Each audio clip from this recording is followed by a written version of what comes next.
அப்போ ஒன்று நினைத்துக் கொள்ளுங்கள், எதிராளிய இப்ப உலகத்துல இருக்கிற ஒரு மனுஷனால உங்களால டைரக்டா மோதி அவனுக்கு விரோதமாய் என்ன வந்தாலும் பரவாயில்ல, அவனை அழிச்சிடணும்ன்ற முடிவுக்கு நம்மளால போக முடியாது.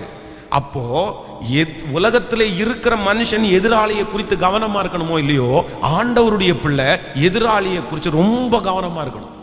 இன்னைக்கு இந்த உபவாச ஜெபத்துல நம்ம எல்லாரும் ஆண்டவரத்துல என்ன கேட்கணும் அப்படின்னா, ஆண்டவரே, எனக்கு விரோதமாய் இருக்கிற எதிராளி, எனக்கு விரோதமாய் பொறாமைப்படுகிறவர்கள், என் வாழ்க்கையை கெடுக்கணும்னு நினைக்கிறவங்களை நான் கையாளக்கூடிய பலனை கர்த்தர் எனக்கு தாங்க, அந்த ஞானத்தை எனக்கு தாங்க அப்படின்னு ஆண்டவரத்துல ஒவ்வொரு பிள்ளைகளும் கேட்கணும். இந்த ஞானம் தான் நம்ம என்ன பண்ண வைக்கும் அப்படின்னா வெற்றி அடைய வைக்கும். அல்லேலூயா. விசுவாசிக்கிறீங்களா இல்லையா? இதுல நம்ம தவறிட்டோம் அப்படின்னா காலம் முழுதும் நமக்கு என்னவா முடிஞ்சிடும் அப்படின்னா பிரச்சனையாகவே முடிஞ்சிடும். ஸோ நான் இது உங்களுக்கு இந்த சாட்சி நம்ம நிறைய கேள்விப்பட்டிருக்கிறோம். இந்த திருச்சபை ஆரம்பிச்சு இங்கே சர்ச்சு கட்டி இப்போ கிட்டத்தட்ட 10 ஆண்டுகள் பக்கத்தில் ஆக போகுது. 2009வது வருஷத்துல இங்கே நம்ம இந்த இடத்துல வந்தோம். அப்போ 2009வது வருஷத்துல இந்த இடத்துல வந்ததுல இருந்து பார்த்தீங்க அப்படின்னா ஒரு நபர் பயங்கரமான பிரச்சனை பண்ணிட்டே இருக்கிறாரு. என்னென்னமோ முடிஞ்சதெல்லாம் பண்றாங்க, கெட்ட வார்த்தை பேசுனாங்க, அடிக்கிறாங்க, கல்லை தூக்கி போடுறாங்க. இல்லை, நான் எல்லாவற்றுக்கும் அமைதி அமைதி அமைதி அமைதி. எத்தனை வருஷம் வரைக்கும் தெரியுமா? போன வருஷம் வரைக்கும், போன இந்த ஆண்டு வரைக்கும், கொரோனாவுக்கு முன்னாடி வரைக்கும் பார்த்தீங்கன்னா அமைதி அமைதி அமைதி அமைதி. சரி பரவாயில்ல, விட்டுருவோம், கர்த்தர் பார்த்துக்கட்டும், கர்த்தர் பார்த்துக்கட்டும், கர்த்தர் பார்த்துக்கட்டும், கர்த்தர் பார்த்துக்கட்டும்.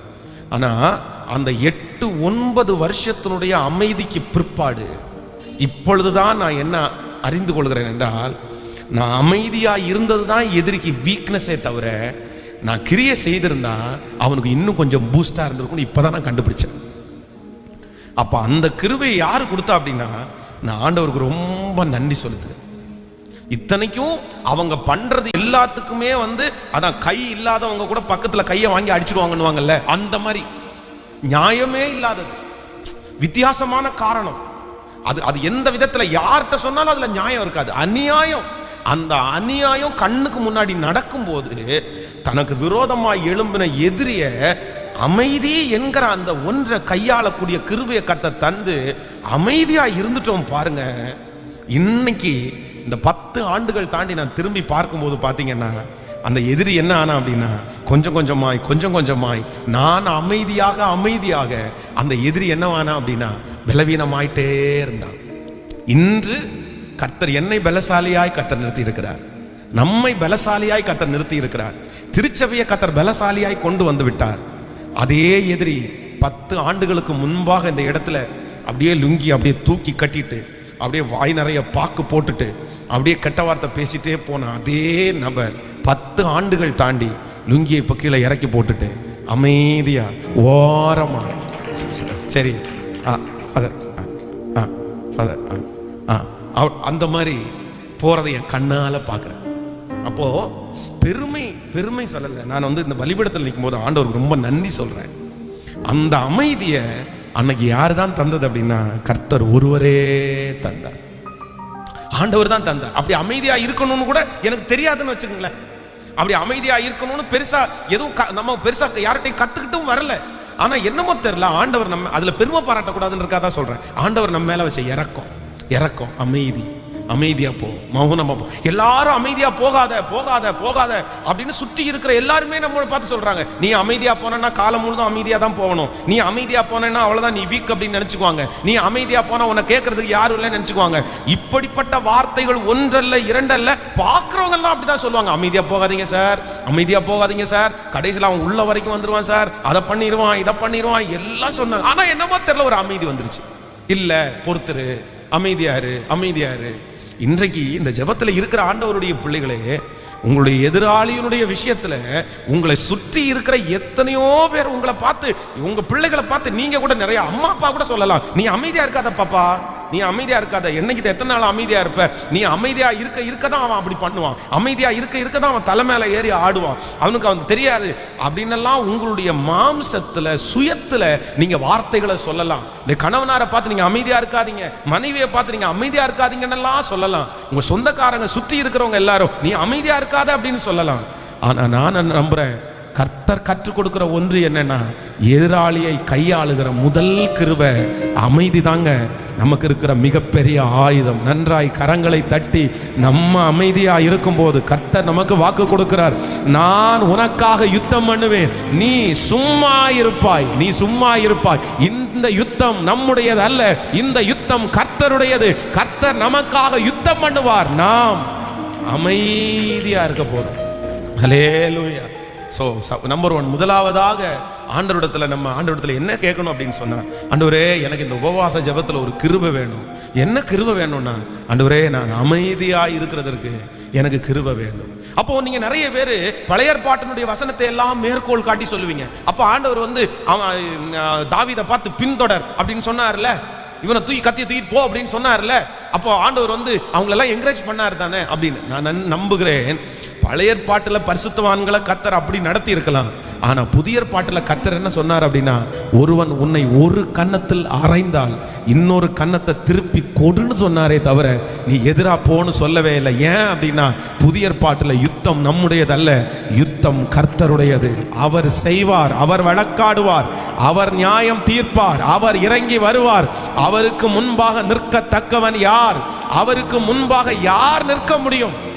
நம் கர்த்தருக்கு முன்பாக யாரும் என்ன பண்ண முடியாதுன்னா, நிற்கவே முடியாது. ஆமென் சொல்லுங்க பார்க்கலாம். அப்படியே கையை மேல உயர்த்தி கர்த்தரிடத்துல சொல்லுங்க, ராஜா எனக்கு எனக்கு அமைதியா இருக்கக்கூடிய, சொல்லுங்க ஆண்டவரே எனக்கு விரோதமாய் எதிரி எழும்பும் போது, சொல்லுங்க எல்லாரும் சொல்லுங்க, ஆண்டவரே எனக்கு விரோதமாய் எதிரி எழும்பும் போது எனக்கு ஒரு கிருபை வேண்டும் தகப்பனே. ஹல்லேலூயா. இயேசுவே நான் அமைதியா இருக்கக்கூடிய கிருபை, சொல்லுங்க சத்தத்தை உயர்த்தி, எனக்கு அமைதியா இருக்கக்கூடிய கிருபை தருவீராக. நாங்க அமைதியா இருக்கக்கூடிய கிருபையை கட்ட தருவீராக. என் அமைதி எனக்காக பெரிய யுத்தத்தை செய்து முடிக்கும். அப்பொழுது எனக்கு விரோதமாக இருக்கிற எதிரி பலவீனப்பட்டு போவான். ஹல்லேலூயா. ஆமென் சொல்லுங்க. யோசேப்பு தனக்கு விரோதமாய் அந்த போத்திபாருடைய மனைவி எழும்பி அவனுக்கு விரோதமாய் ஒரு பொய்யான ஒரு தகவலை பரப்பி விடுகிறார். அது வந்து கேரக்டர் வைஸ்ல, வேற எதுல நம்மளை சொன்னாலும் நமக்கு வந்து ஒரு பெரிய கஷ்டமா தோணாது. ஆனா இந்த கேரக்டர் வைஸ்ல நம்ம ரொம்ப நல்லா நடக்கும்போது நம்மளை குறித்து தப்பா பேசினாங்கன்னா நமக்கு ரொம்ப அது கஷ்டமா இருக்கும். அது அவ்வளோ சீக்கிரமா யாராலையும், அதுவும் பரிசுத்தமா வாழணும்னு நினைக்கிற யாராலையும் அவ்வளோ சீக்கிரமா வந்து அதை ஜீர்ணிச்சு கொள்ளவே முடியாது. நான் வந்து அந்த பேச்சுலராக இருக்கும்போது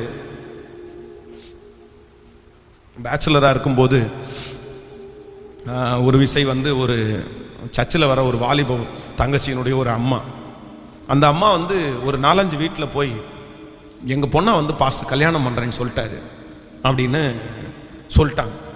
போய் அவங்களுக்கு ஒரு ஆசை இருந்திருக்கும் போல், சரி பாஸ்டராக இருக்காரு, பாஸ்டர்னும் போது எல்லாருக்குமே வந்து நல்ல ஒப்பீனியன் இருக்கும், எங்கள் பொண்ணை நல்லா பார்த்துக்குவார், எங்களை பொண்ணை சண்டை போட மாட்டார், அடிக்க மாட்டார், பொறுத்து போவார் அப்படின்ற அந்த ஒப்பீனியன் வந்து இருக்கும். ஸோ அன்னைக்கும் வந்து அந்த ஒப்பீனியன் வந்து அந்த அம்மாவுக்கு இருந்ததுனால அந்த அம்மா என்ன பண்ணிட்டாங்கன்னா, ஒரு 4-5 வீட்டில் போய் இந்த மாதிரி பாஸ்டர் வந்து என் பொண்ணை கல்யாணம் பண்ணுறேன்னு வாக்கு கொடுத்துட்டாரு அப்படின்னு சொல்லிட்டாங்க.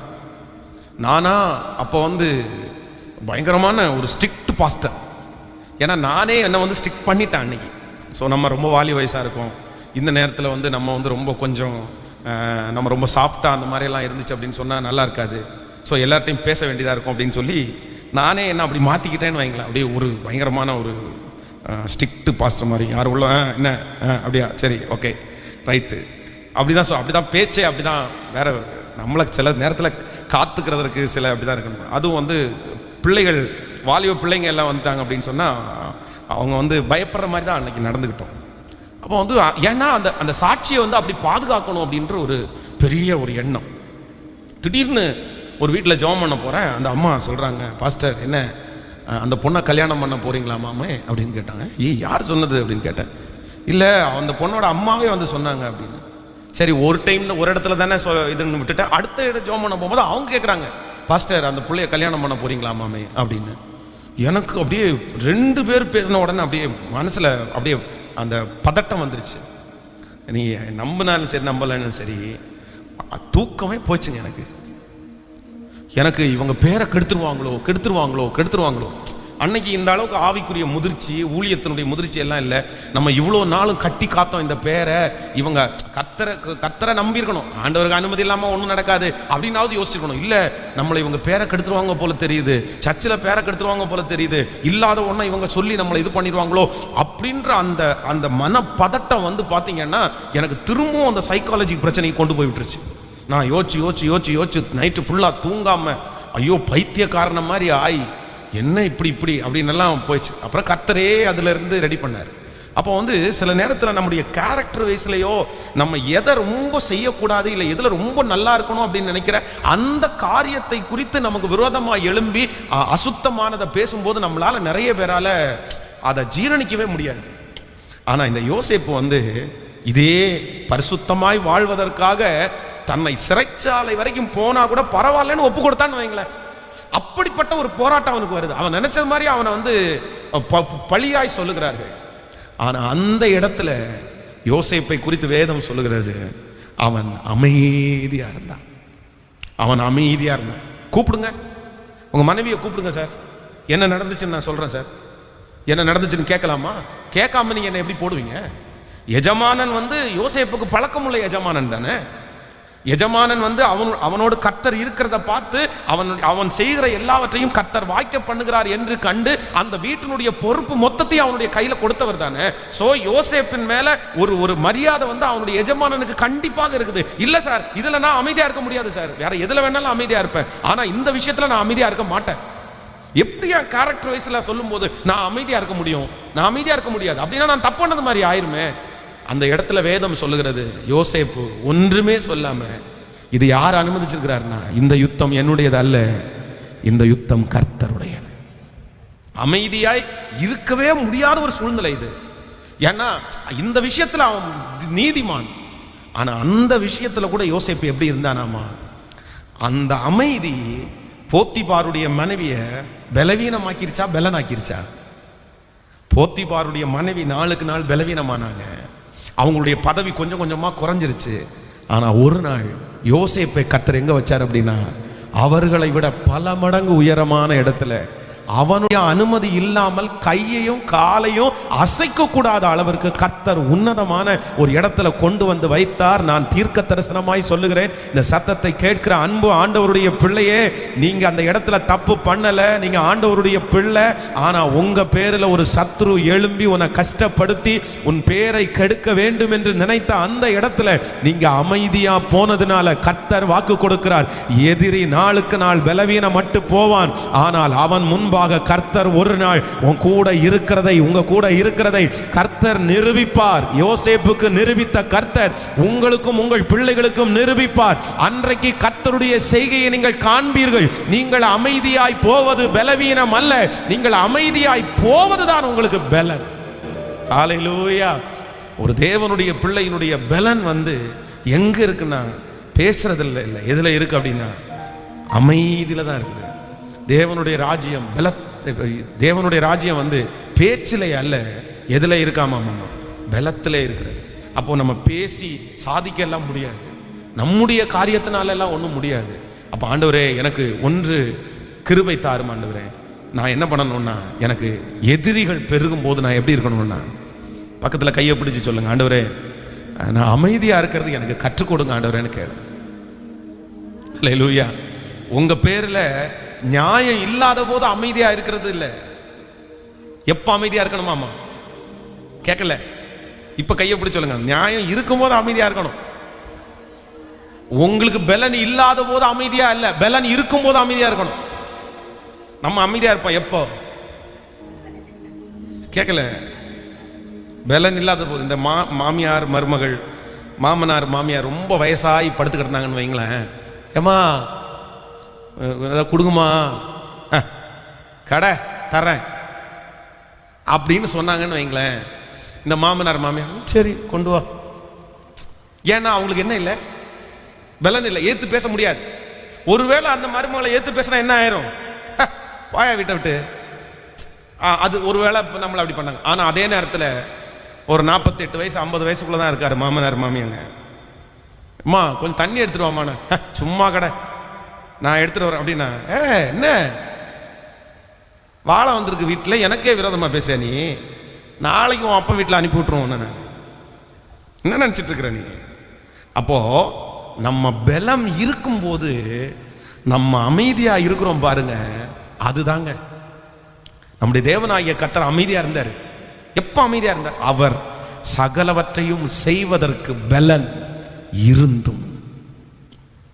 அவர் நினைச்சாருன்னா அப்ப வானத்திலிருந்து வர சொன்னா, அதான் பேதுருவை பார்த்து சொல்றாரு, உன் பட்டயத்தை உரையில போடுப்பா, உன் பட்டயத்தை உரையில போடு. பட்டயத்தை எடுக்கிற யாவரும் பட்டயத்தால், நீ பட்டயத்தால ரட்சிச்சிருவியா?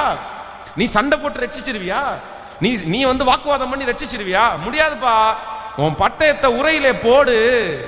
நான் இப்ப பரலோகத்தை வேண்டி கொண்டா எத்தனை லேகியோன் பிசாசுக்கு தகுந்த மாதிரி தூதர்கள் வருவாங்க தெரியுமா? அவ்வளவுதான். இவங்க இத்தனை பேரை நிக்கிரகம் பண்றதுக்கு எவ்வளவு நிமிஷம் ஆகணும்? எனக்கு எல்லாம் பலன் இருக்கிறது. ஆனா நான் என்ன பண்ணணும் இந்த இடத்துல? சொல்லுங்க. நான் அமைதியா பட்டயத்தை உரையில போடு. இந்த ஜெபத்துல இருக்கிற நிறைய பேரிடத்துல ஆண்டவர் சொல்றாரு, உன் பட்டயத்தை உரையிலே போடு. அந்த பட்டயம் வக்கீலா இருக்கலாம், அந்த பட்டயம் போலீஸா இருக்கலாம், அந்த பட்டயம் உங்க நாவா இருக்கலாம், அந்த பட்டயம் வந்து உங்களுடைய நீங்க வீட்டை விட்டு போனதா இருக்கலாம். எந்த பட்டயத்தை நீங்க கையாளுறீங்கன்னு தெரியல. ஆனா பேதுரு மாதிரி ஆளுக்கு ஒரு பட்டயத்தை இடுப்புல கட்டித்தான் நிறைய பேர் சுத்திட்டு இருக்கீங்க. ஆமே, கேட்கலையே நிறைய பேர். நம்ம நிறைய பேர் அப்படிதான். இயேசுவோடு கூட நடந்தாச்சு, அற்புதத்தை எல்லாம் நிறைய பார்த்தாச்சு. ஆனா எதை விடல நம்ம இன்னும் நிறைய பேர் கேட்கல. பட்டயம் நிறைய பேருக்குள்ள அந்த பட்டயம் இன்னும் மறைஞ்சுதான் இருக்குது. அது எப்போது ஒரு டைம் வெளிப்படும். சிலருக்கு பட்டயம் என்ன தெரியுமா? நான் எங்க இருந்து வந்தேன் தெரியுமா? எங்க அப்பா யார் தெரியுமா? அது ஒரு பட்டயம். அப்படின்னா எதிர்த்தாலும் என்ன, எங்க அப்பாட்ட சொல்லி கொடுத்துருவேன், எங்க அண்ணன்ட்ட சொல்லி கொடுத்துருவேன். அது ஒரு வீட்டில் சென்னையில் ஜெபிக்கிறதுக்காக, என்னுடைய சொந்தக்காரங்க வீடு தான், ஜெபம் பண்ணுறதுக்காக போகும்போது அந்த பிள்ளையை திருமணம் பண்ணி கொடுத்து ஒரு சின்ன குழந்தை பிறந்துருச்சு. அப்போ அவனுக்கு கேட்டேன், என்னம்மா அப்படி முறைக்கு நான் சித்தப்பா வரும் என்னுடைய மக. அப்போ கேட்டேன், என்னம்மா பரவாயில்லையா, கணவனார் நல்லா பார்த்துக்கிறாரா, ஒன்று சந்தோஷமா இருக்கிறீங்களா அப்படின்னு. என் தம்பியை காட்டி மிரட்டி வச்சிருக்கான்ல, அவங்க தம்பி அரசியல்வாதி, அவர் வந்து அரசியலில் ஒரு மிகப்பெரிய ஆள். அப்போ வந்து அவர் சொல்கிறாங்க, என் தம்பியை காட்டி மிரட்டி வச்சிருக்கிறேன் அப்படின்னு. ஓ, அப்போ நான் நினச்சேன் ஏதாவது ஒரு பிரச்சனை வரும்போது சொல்லவா தம்பிக்கிட்ட, சொல்லவா தம்பிகிட்ட. அப்போ அவங்களுக்கு இருக்கிற பட்டயம் எதுதான் கேட்கல, தம்பின்னு. பொதுவாக பெண்கள் ஃபாஸ்டிங் பிரேக் நிறைய பேர் இருக்கீங்க, உங்களுக்கு என்ன பட்டயம் அதிகமாக இருக்குது? உங்களுக்கு என்ன பட்டயம் இருக்குது? வயசான அம்மாங்க சொல்லுவாங்க, எனக்கு என்ன பட்டயம் இருக்குது. நான் என்ன சொல்லிட்டா, உங்களுக்கு இது உங்களுக்கு ஒரு பெரிய பட்டயம். எதுனாலும் நீங்க என்ன பண்ணுவீங்க தெரியுமா? உங்களுக்கு என்ன கத்திய கையில் கொடுத்து குத்துனா கூட குத்த மாட்டீங்க. ஆனா சும்மா இருந்து 4 வார்த்தை பேசுனா போதும். பாருங்க, இப்ப பாருங்க, அவன் வாழ எழும்பவே விடாமடி பேசிட்டு வரேன்னு பாருங்க. அப்போ நிறைய அந்த பட்டையை வந்து எப்பவாவது அந்த சூழ்நிலை வரும்போது உடனே நமக்கு என்ன பண்ணும்? அப்போ அப்படிப்பட்ட ஒரு பிரச்சனை வரும்போது உங்க வாயினால நீங்க பேசி இன்னொருத்தரை காயப்படுத்துறீங்க அப்படின்னா, நீங்களும் பேதுருவ மாதிரி என்னதான் போடுறீங்க? நீங்களும் பட்டயத்தை தான் எடுக்கிறீங்க. அப்ப ஆண்டவர் உங்களை பார்த்தா சொல்றாரு, உன் பட்டயத்தை உரையிலே போடு. அப்படின்னா வாயில ஸ்டிச் போடுன்னு அர்த்தம். வாயில ஸ்டிச் போட்டுருங்க, இல்லைன்னா ஒரு பிளாஸ்டர் எடுத்து ஒட்டிரம்மா, இல்லைன்னா சிக்கலா போயிடும் அப்படின்னு, அப்புறம் வாயால கட்டு போயிருவீங்க அப்படின்னு ஆண்டவர் சொல்றாரு. அப்போ ரொம்ப கவனம். எனக்கு பலன் இருக்கும்போது நான் அமைதியா இருக்கிறது தான் ஆண்டவர் எங்கிடத்துல எதிர்பார்க்கிற பெரிய ஆயுதம். ஆண்டவரே, இந்த உபவாச ஜெபத்துல நான் ஜெபிக்கிறேன், எனக்கு பலன் இல்லாத போது நான் அமைதியா இருப்பேன், எனக்கு தெரியும். ஆனா எனக்கு பலன் இருக்கும்போது, எனக்கு சத்தம் இருக்கும்போது, என் பேர்ல நியாயம் இருக்கும்போது, நான் செய்யறது எனக்கு என் பேர்ல தப்பே இல்லை, ஆனா நான் இல்லை ஆண்டவரே, எனக்கு விரோதமாய் எதிரிகள் பெருகும் போது, என் பேர்ல நியாயம் இருந்தாலும், எனக்கு பலன் இருந்தாலும், எனக்கு அமைதியை மட்டும் நீங்க தந்துருங்க ஆண்டவரே. இது நம்மளால இதை கண்ட்ரோல் பண்ண முடியாத ஒன்று.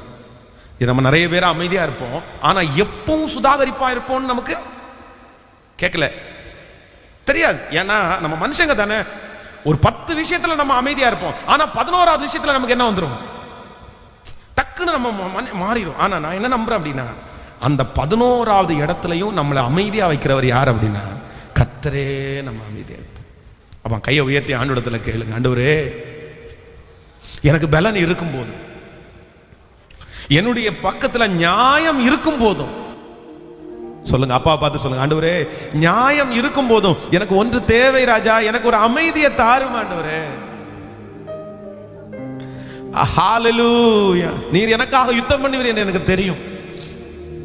சில நேரத்தில் என்னால் அமைதியா இருக்க முடியல ஆண்டவரே, ஆனா இப்பொழுது நான் ஜெபிக்கிறேன், எனக்கு அந்த அமைதி தேவை. எனக்கு பலன் இருக்கும்போது அந்த அமைதி எனக்கு தேவை.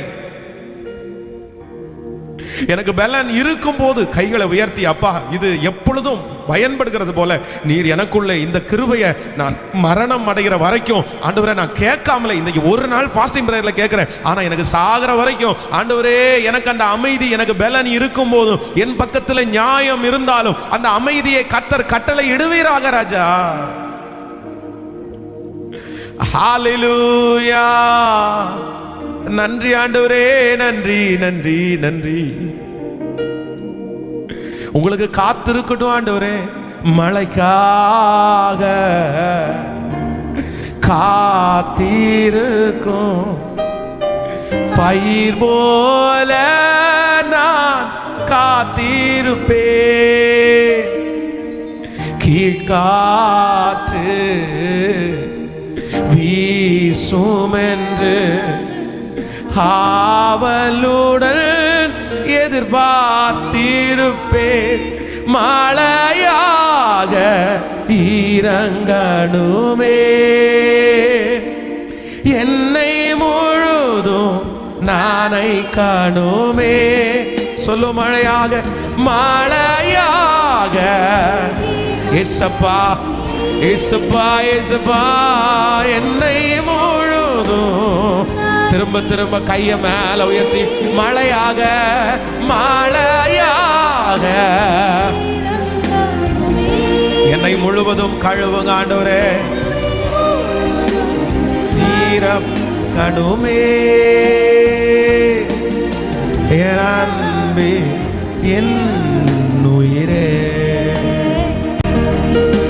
என் அன்பே என் உயிரே, என் அன்பே என் உயிரே. ஆமென். யாக்கோபு தன்னுடைய பிள்ளைகள் எல்லாரையுமே கடைசி அவருடைய மரண தருவாயிலே எல்லாரையும் அவர் ஆசீர்வதிக்கிறதுக்கு விரும்புகிறாரு. அப்போ ஒவ்வொருத்தராக வரும்போது அவருடைய தலை மேலே கையை வச்சு அவங்க எப்படி அவங்க கேரக்டரில் வாழ்ந்தாங்களோ அதை வச்சு அவர் பிளஸ் பண்ணுறாரு. அப்போது நம்ம வாழ்ந்த வாழ்க்கைக்கும் ஆசீர்வாதத்திற்கும் சம்பந்தம் இருக்கா? ஆசீர்வாதத்திற்கும் நம்ம வாழ்கிற வாழ்க்கைக்கும் ரொம்ப சம்பந்தம் இருக்குது. யாக்கோபு கண்ணை மூடிட்டு தலை மேலே கையை வச்சுட்டு அப்படிதான் வாய்க்கு வந்ததெல்லாம் சொல்லலை. இல்லைன்னா கண்ணை மூடிட்டு ஆண்டவரே நீ பேசுங்க அப்படின்னு எல்லாம் ஆசீர்வதிக்கல.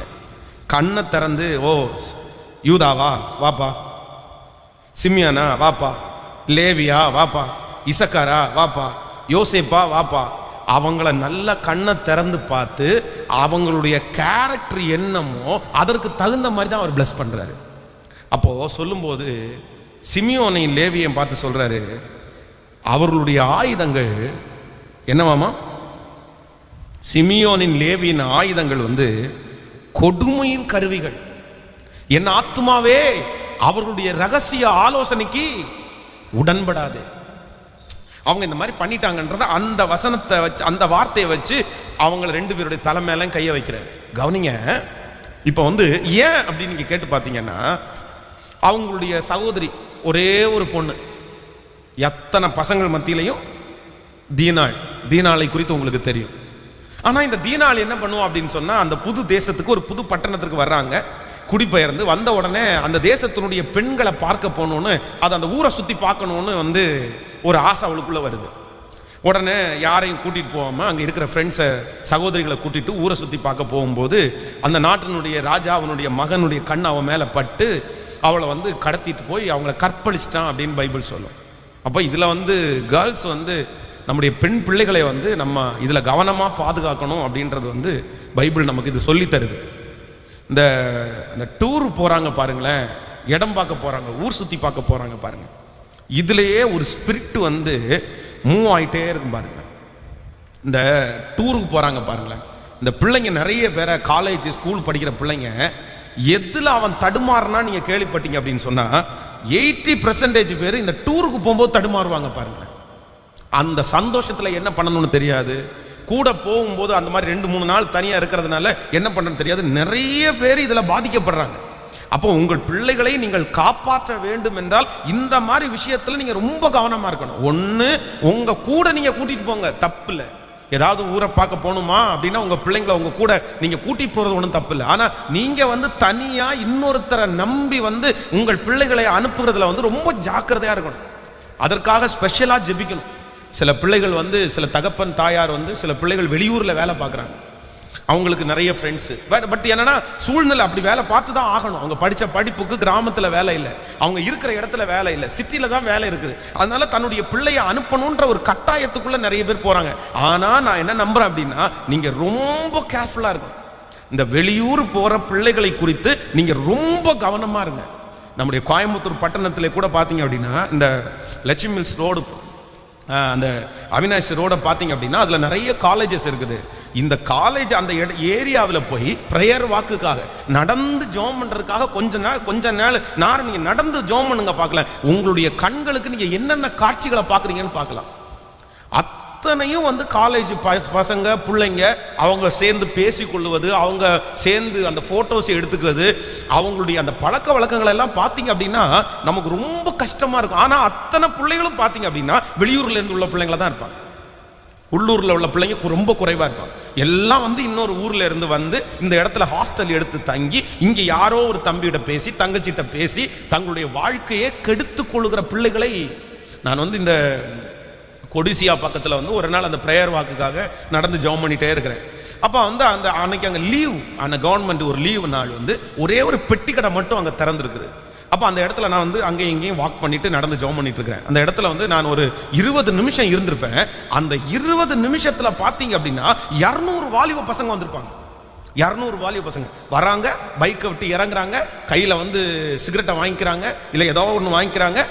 வாங்கிட்டு அத்தனையும் போதை பொருள் தான் வாங்கிட்டு அவ்வளோதான் அங்கேயே பற்ற வச்சுக்கிறாங்க, அவ்வளோதான் கிளம்புறாங்க. ஒரு 200 பசங்க மேலே இருக்காங்க. அத்தனை பேருடைய வண்டியை நான் நோட் பண்ணும்போது நிறைய பசங்களுடைய வண்டி வெளியூர் ரெஜிஸ்ட்ரேஷன். அப்போ இந்த வெளியூர்ல பிள்ளைகளை நல்ல பிள்ளைங்க இருக்கிறாங்க. அதான் சொல்றது, வெளியூர் உங்க பிள்ளைங்க போயிட்டாங்க அப்படின்னா வெளியூர்ல இருக்கிற பிள்ளைகளை ஏதோது ஒரு சர்ச்சோட உங்க பிள்ளைகளை கனெக்ட் பண்ணி விடுங்க, ஒரு பாஸ்டரோட கனெக்ட் பண்ணி விடுங்க. அந்த பாஸ்டருக்கும் வெளியூர்ல இருக்கிற பிள்ளைகளுக்கும் கண்டிப்பாக ஒரு தொடர்பு இருக்கணும், அந்த கனெக்ஷன் இருக்கணும். அந்த பாஸ்டரை விசாரிக்கணும், அவங்க அந்த சர்ச்சில் அந்த தம்பி இருக்கணும். தனக்கு படிப்பு முடிஞ்ச நேரத்தில் வேலை முடியும் போது அந்த திருமணம் ஆகிறதுக்கு முன்னாடி அந்த பிள்ளை திருச்சபையோட ஐக்கியமா இருக்கணும். அப்பதான் உங்களுடைய பிள்ளைகள் பாதுகாக்கப்படுவார்கள். இதை நீங்க விளையாட்டா நீங்க நினைக்காதீங்க. இந்த ஜெபத்தில் இருக்கிறவங்க யாருடைய பிள்ளை இருந்தாலும் இல்லைன்னா அதற்காக தயவு செய்து ஜெபம் பண்ணுங்க. இன்னைக்கு வெளியூர்ல இருக்கிற பிள்ளைகள் நிறைய பேர் தங்களுடைய கற்போட கூட இல்லை. அதெல்லாம் கேட்கும்போது மனசுக்கு அவ்வளோ வருத்தமா இருக்குது. ஹாஸ்பிட்டல்ல இருந்து ஒரு சகோதரி அந்த பிரசவம் பார்க்கிற ஹாஸ்பிட்டல், அதற்கு பேர் போன ஒரு ஹாஸ்பிட்டல். அப்போ அந்த ஹாஸ்பிட்டலில் இருக்கிற அந்த சிஸ்டர் எங்கிட்ட அவங்களுடைய சாட்சியை பேசிட்டு இருக்கும்போது அந்த ஹாஸ்பிட்டலில் நடக்கிற சில அந்த சாட்சிகளை பேசும்போது அப்படியே கண்ணீர் வருது எனக்கு. பாஸ்டர், ஒரு நாளில் 6 அபார்ஷன் 7 அபார்ஷன் நடக்குது பாஸ்டர். அத்தனையும் பார்த்தீங்க அப்படின்னு சொன்னால் வாலிப பிள்ளைங்க பாஸ்டர். அப்போ அந்த வேலைக்கு ஜாயின் பண்ண பிள்ளைங்க, அப்போ காலேஜ் படிக்கிற பிள்ளைங்க, என்ன பண்ணுறதுனே தெரியல, கெஞ்சி நிற்கிறாங்க, காலில் அப்படியே விழுகிறாங்க. இல்லைன்னா அவங்களே மாத்திரை எல்லாம் வாங்கி போட்டுக்கிறாங்க. அப்படி ஒரு கொடுமையான ஒரு காலம். அதான் நான் நினச்சிட்டு இருக்கிறேன், கர்த்தருக்கு சித்தமான ஆண்டவர் இடத்த கொடுத்ததுக்கு அப்புறம் பார்த்தீங்க அப்படின்னா இந்த ஃப்ரைடே, சாட்டர்டே, சண்டே இந்த 3 நாட்கள், இந்த ஃப்ரைடே முடிச்சதுக்கு பிறகு எந்தெந்த வெளியூரில் அம்மா அப்பா கிறிஸ்தவ பிள்ளைகளை கோயம்புத்தூர் பட்டணத்தில் படிக்க வச்சுருக்காங்களோ அவங்க எல்லாரையும் நம்ம இங்கே ஸ்டே பண்ண வச்சிடணும். வெள்ளி சனி ஞாயிறு 3 நாள் இங்கேயே அவங்கள உட்கார வச்சு இங்கே ஃபுட்டு சாப்பாடு கொடுத்து ஜெபம் பண்ண வச்சு இந்த வேலைகளை எல்லாம் பார்க்க சொல்லிட்டு அவங்கள ஆவிக்குரிய வாழ்க்கையில் நடத்தணும் அப்படின்னு ஒரு பிளான் பண்ணியிருக்கிறேன். ஆண்டவர் அதற்கு கிருபையாய் கர்த்தர் வாய்க்க பண்ணட்டும். ஆமேன்னு சொல்லுங்கள். அதற்கான வழிகளை கர்த்தர் நமக்காக திறந்து தரட்டும். ஸோ அந்த 3 நாட்களில் அவர்கள் ஆண்டவரோட நெருக்கி அப்படி நடத்தும் போது படிப்பு முடிச்சு வேலை முடிச்சு அவங்க சொந்த ஊருக்கு போகும்போது பாதுகாப்பாய் கர்த்தர் இருக்க கர்த்தர் உதவி செய்வார். ஸோ யாரோட போய் அவர்கள் ஒட்டி கொள்ளுகிறார்களோ அவர்களை மாதிரி தான் அவங்க வாழ்க்கை அமைஞ்சிரும். அப்போ சரியான ஆட்களிடத்தில் அவங்க போய் சேரல, சரியான மனிதர்கள் அவர் பிடிக்கல அப்படின்னு சொன்னா அவ்வளவுதான், அவங்களுடைய வாழ்க்கை வந்து சின்ன பின்னமாய் மாறி போயிடும். அப்போ இந்த லேவி, சிமியோனும் லேவியும் வந்து பாத்தீங்கன்னா தன்னுடைய சகோதரி வந்து ஊர் சுத்தி பார்க்க போன உடனே வந்து அந்த மனுஷனுக்கு வந்து கண்ணு பட்டுருச்சு. நம்ம பிள்ளைங்க மேல நிறைய பேருடைய கண்ணு படும். அதனால தான் பெண் பிள்ளைகளுக்காக ஜெபம் பண்ணும்போது நம்ம ஸ்பெஷலாக ஜெபம் பண்ணணும். அந்நியனுடைய கண்ணி என் பிள்ளை மேலே படக்கூடாது, துஷ்டனுடைய கண்ணி என் பிள்ளை மேலே படக்கூடாது, விபச்சாரக்காரனுடைய கண்ணி என் பிள்ளை மேலே படக்கூடாது, வஞ்சகனுடைய பண்ணி என் பிள்ளை மேலே படக்கூடாது. இந்த உலகத்தில் இருக்கிற காரியத்தை பேசுகிற அந்த வார்த்தைகள் ஒன்று கூட எங்கள் பிள்ளைகளுக்கு புரியக்கூடாது அப்படின்னு எல்லாம் சொல்லி உங்கள் பெண் பிள்ளைகளுக்காக நீங்கள் ஜெபிக்கணும் பாருங்க. ஏன்னா நம்ம பிள்ளைகள் எல்லாம் நல்ல பிள்ளைகள் தான், ஆனால் இன்னைக்கு இருக்கிற சமுதாயம் நல்ல சமுதாயம் அல்ல. பார்த்த உடனே அந்த மனுஷனுடைய கண்ணு அந்த புள்ள மேல படுது பாருங்களேன், அப்படியே கரெக்டா அந்த பொண்ணு மேல படுது. எத்தனை பட்ட உடனே பாத்தீங்கன்னா அந்த பொண்ணுடைய மனதிற்கு இன்பமாய் பேசினாராம். எப்படி பேசினாராமா? பிடிக்கிற மாதிரி. பிள்ளைகளுக்கு பொதுவாக கேர்ள்ஸ் இல்லைன்னா பிள்ளைகளுக்கு எப்படி பிடிக்கும் பேசினா, எப்படி பேசினா பிடிக்கும் சொல்லுங்க? அவங்கள பார்த்துட்டு என்ன ரொம்ப அழகா இருக்க அப்படின்னு சொன்னா போதும், அவ்வளோதான் முடிஞ்சு. ரொம்ப ஃப்ரெஷ்ஷாக இருக்கு அப்படின்னு சொன்னா போதும், அவ்வளோ ரொம்ப ஆக்டிவாக இருக்கே அப்படின்னு 10 வார்த்தை பெருமையாக பேசினோன்னா உடனே வந்து பிள்ளைகளுக்கு வந்து சிலரை வந்து பிடிச்சி போகுது. ஆனால் யாரும் அவங்களுக்கு பிடிக்காதுன்னா, அம்மா இப்போ ஏன் இப்படி கறி பூசின மாதிரி இருக்கிற அப்படின்னு பேசினா உடனே வந்து கோவம் வந்துடும் பிள்ளைகளுக்கு, பிடிக்காது அம்மா அப்பா பேசுறது.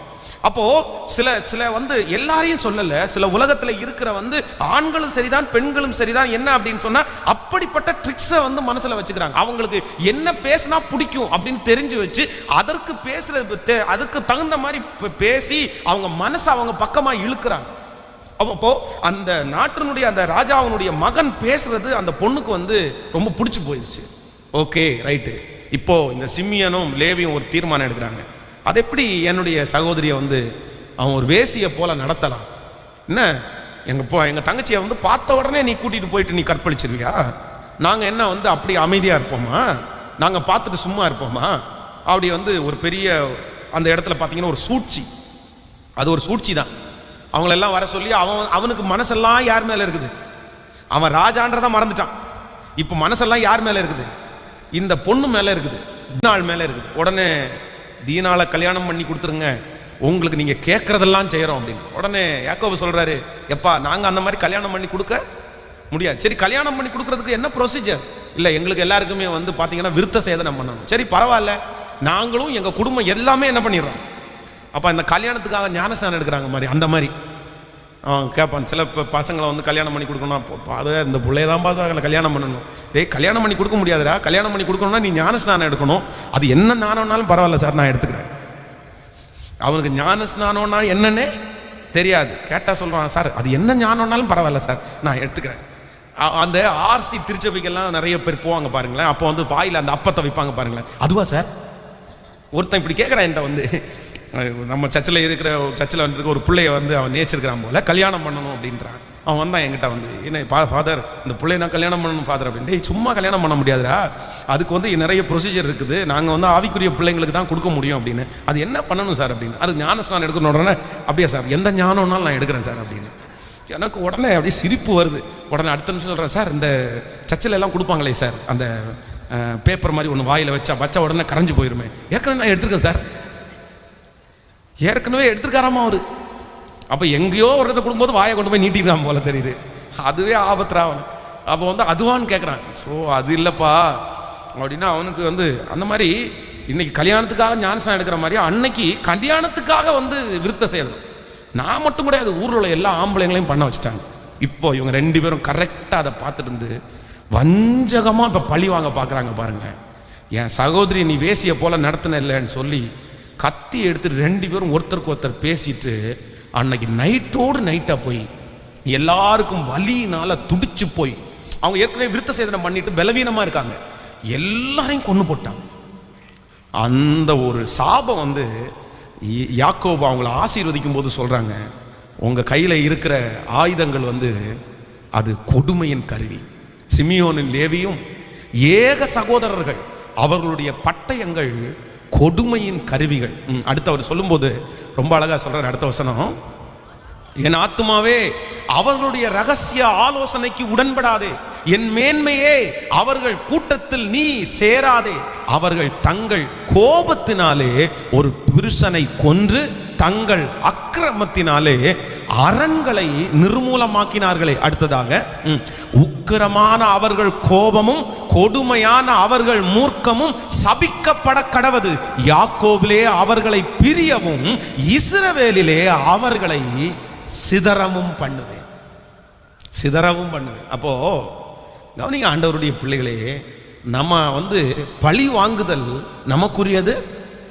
பக்கத்தில் கையை பிடிச்சி சொல்லுங்க, பழி வாங்குறது. நல்லா சொல்லுங்க, பழி வாங்குறது அது யாருடையது?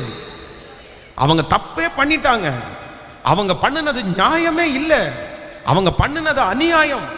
தன்னுடைய சகோதரியை அப்படி அவன் நடத்தி இருக்கவே கூடாது. இவர்களுக்கு எழும்பின கோபம் நியாயமான கோபம் தான், தப்பான கோபம் எல்லாம் கிடையாது. ஒரு கூட பிறந்த ஒரு சகோதரனுக்கு என்ன கோபம் வருமோ அந்த கோபம் தான் இவனுக்கு வந்துருச்சு, நியாயமானதுதான். ஆனா ஆண்டவர் என்ன சொல்றாரு அப்படின்னு சொன்னா, உன்னுடைய கோபம் நியாயமானதுதான்ப்பா, அதற்காக நீ என்ன பண்ண முடியாது, நீ பழி வாங்க முடியாது. அந்த வேலை உன்னுடைய வேலை அல்ல, அந்த வேலை யாருடைய வேலை? என்னுடைய வேலை. ஆண்டவருடைய பிள்ளைகளே, இந்த ஜெபத்தில் இருக்கிற கர்த்தருடைய பிள்ளைகளே, யாருக்காக ஆண்டவர் பேசுகிறாருன்னு தெரியாது. உங்களுடைய கணவனார் மேல உங்களுக்கு இருக்கிற கோபம் ஒருவேளை நியாயமான கோபமா இருக்கலாம். உங்க மனைவி மேல இருக்கிற கோபம் நியாயமான கோபமா இருக்கலாம். உங்களை சுற்றி இருக்கிற சொந்தங்களுடைய அந்த கோபம் நியாயமானதா இருக்கலாம். ஆனா கர்த்தர் சொல்றாரு, உன் கோபம் நியாயமானதா இருந்தாலும் நீ அவர்களுக்கு விரோதமாய் எழும்புறதற்கு கர்த்தர் உங்களுக்கு இடம் கொடுக்கவே இல்லை.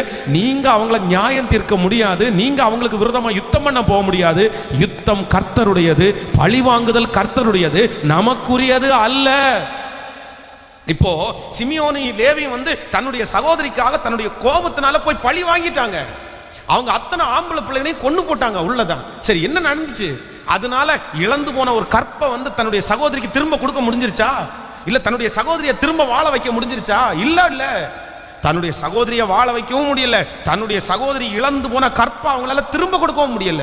கடைசியில அவர்கள் எந்த கோபம் நியாயமான கோபம்னு நினைச்சாங்களோ அந்த கோபத்திற்காக 2 பேருடைய தலையின் மேலையும் சாபத்தை வாங்கி கூச்சிட்டாங்கல்ல. அத்தனை பேர் கொன்றதனுடைய கொலைகாரங்களா மாறிட்டாங்கல்ல. நீங்க இதே சூழ்நிலையில நிக்க கூடாது. அன்பு ஆண்டவருடைய பிள்ளைகள், ஒன்று நினைத்துக் கொள்ளுங்கள், ஆண்டவரே எனக்கு விரோதமாய் எதிரி எழும்பும் போது நான் எப்படி கையாளணும் அப்படின்னு சொன்னா, என் மேல ஆண்டவரே நியாயமே என் மேல இருந்தா கூட நான் என்ன பண்ணணும்?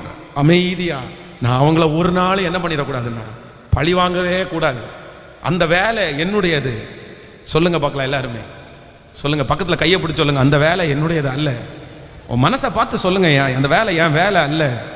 நான் சாகிற வரைக்கும் அந்த வேலையில் நான் இறங்கக்கூடாது. நான் அந்த வேலையில் இறங்கக்கூடாது. நான் கர்த்தர் மேலே தான் நம்பிக்கையாக இருக்கணும். எனக்கு செய்யணும்னா ஆண்டவரே செய்யட்டும், எனக்காக யுத்தம் பண்ணணும்னா ஆண்டவரே யுத்தம் பண்ணட்டும், எனக்காக வழக்காடணும்னா கர்த்தரே வழக்காடட்டும். நான் நம்புறேன், அவர் எனக்காக வழக்காடி ஒரு நாள் என் நியாயத்தை என் பக்கமாய் கொண்டு நிறுத்துவார். இஸ்ரவேலை காக்கிற தேவன் உறங்குவதும் இல்லை தூங்குவதும் இல்லை. அவர் என்னை காண்கிற கர்த்தர், என்னை பார்த்து கொண்டே இருக்கிறார். அல்லேலூயா. இந்த அபிஷேகத்துக்காக தான் கர்த்தரிடத்துல நீங்க கெஞ்சணும். ஆண்டவரே மரணம் வரைக்கும் எனக்கு ஒரு அபிஷேகம் கொடுங்க, பழி வாங்குதல் எனக்குரியது அல்ல அப்படின்ற ஒரு எண்ணத்தை எனக்குள்ள எப்பவுமே தாங்க ஆண்டவரே. அல்லேலூயா. அவர்களோ எனக்கு தீமை செய்ய நினைத்தார்கள், கர்த்தரோ இன்று நடந்து வருகிறபடியே அதை நன்மையாய் முடிய பண்ணு. நீங்க பழி வாங்குறதுக்குன்னு நீங்க இறங்கிட்டீங்கன்னா நான் நம்புறேன், உங்களுக்கென்று கர்த்தர் வைத்திருக்கிற உயர்வை நீங்க தொடவே மாட்டீங்க. சவுல் ராஜா என்னைக்கு தாவீதை பழி வாங்கணும்னு நினைச்சு இறங்கினானோ அன்னைக்கே அவனுடைய வாழ்க்கையினுடைய ராஜ்யபாரம் நாளுக்கு நாள் சரிந்து கொண்டே இருந்துச்சு. ஆனா தாவீது இவனை பழி வாங்க மாட்டேன்னு மனசுல ஒரு தீர்மானம் எடுத்துட்டான். நாளுக்கு நாள் அவனுடைய வாழ்க்கையை கர்த்தர் உயர்த்தி கொண்டே போனார். நீங்க பழி வாங்குற எண்ணத்தை தூக்கி போடுங்க. நான் நம்புறேன், அவன் கண்ணுக்கு முன்னாடியே கர்த்தர் நம்மளை கீழே கொண்டு போக மாட்டாரு, உயர்த்திட்டே இருப்பார். அதுக்கு யார் சாட்சியோ இல்லையோ, இந்த பலிபீடத்தில் இருக்கிற நான் சாட்சிங்க உங்களுக்கு, நான் சாட்சிங்க உங்களுக்கு. இன்னைக்கு தொந்தரவு பண்ணவங்க, எரிச்சல் அடைஞ்சவங்க, கண்ணாடியை அடிச்சு உடைச்சவங்க, கேமராவை அடிச்சு உடைச்சவங்க, லேப்டாப்பை திருடினவங்க, காணிக்கப்பட்டி அப்படியே தூக்கிட்டு போய் திருடினவங்க, இவங்க எல்லாரையும் இன்னைக்கு திரும்பி பார்க்கும்போது அவர்களை விட திருச்சேபையும் ஊழியக்காரனையும் கர்த்தர் 100 மடங்கு பெரிய அளவில் தான் கர்த்தர் வச்சிருக்கிறாரே தவிர அவங்கள தான் காணோம். அவங்க தான் ஒன்றும் இல்லாமல் போயிட்டாங்க, அவங்க தான் குறைஞ்சு போயிட்டாங்க.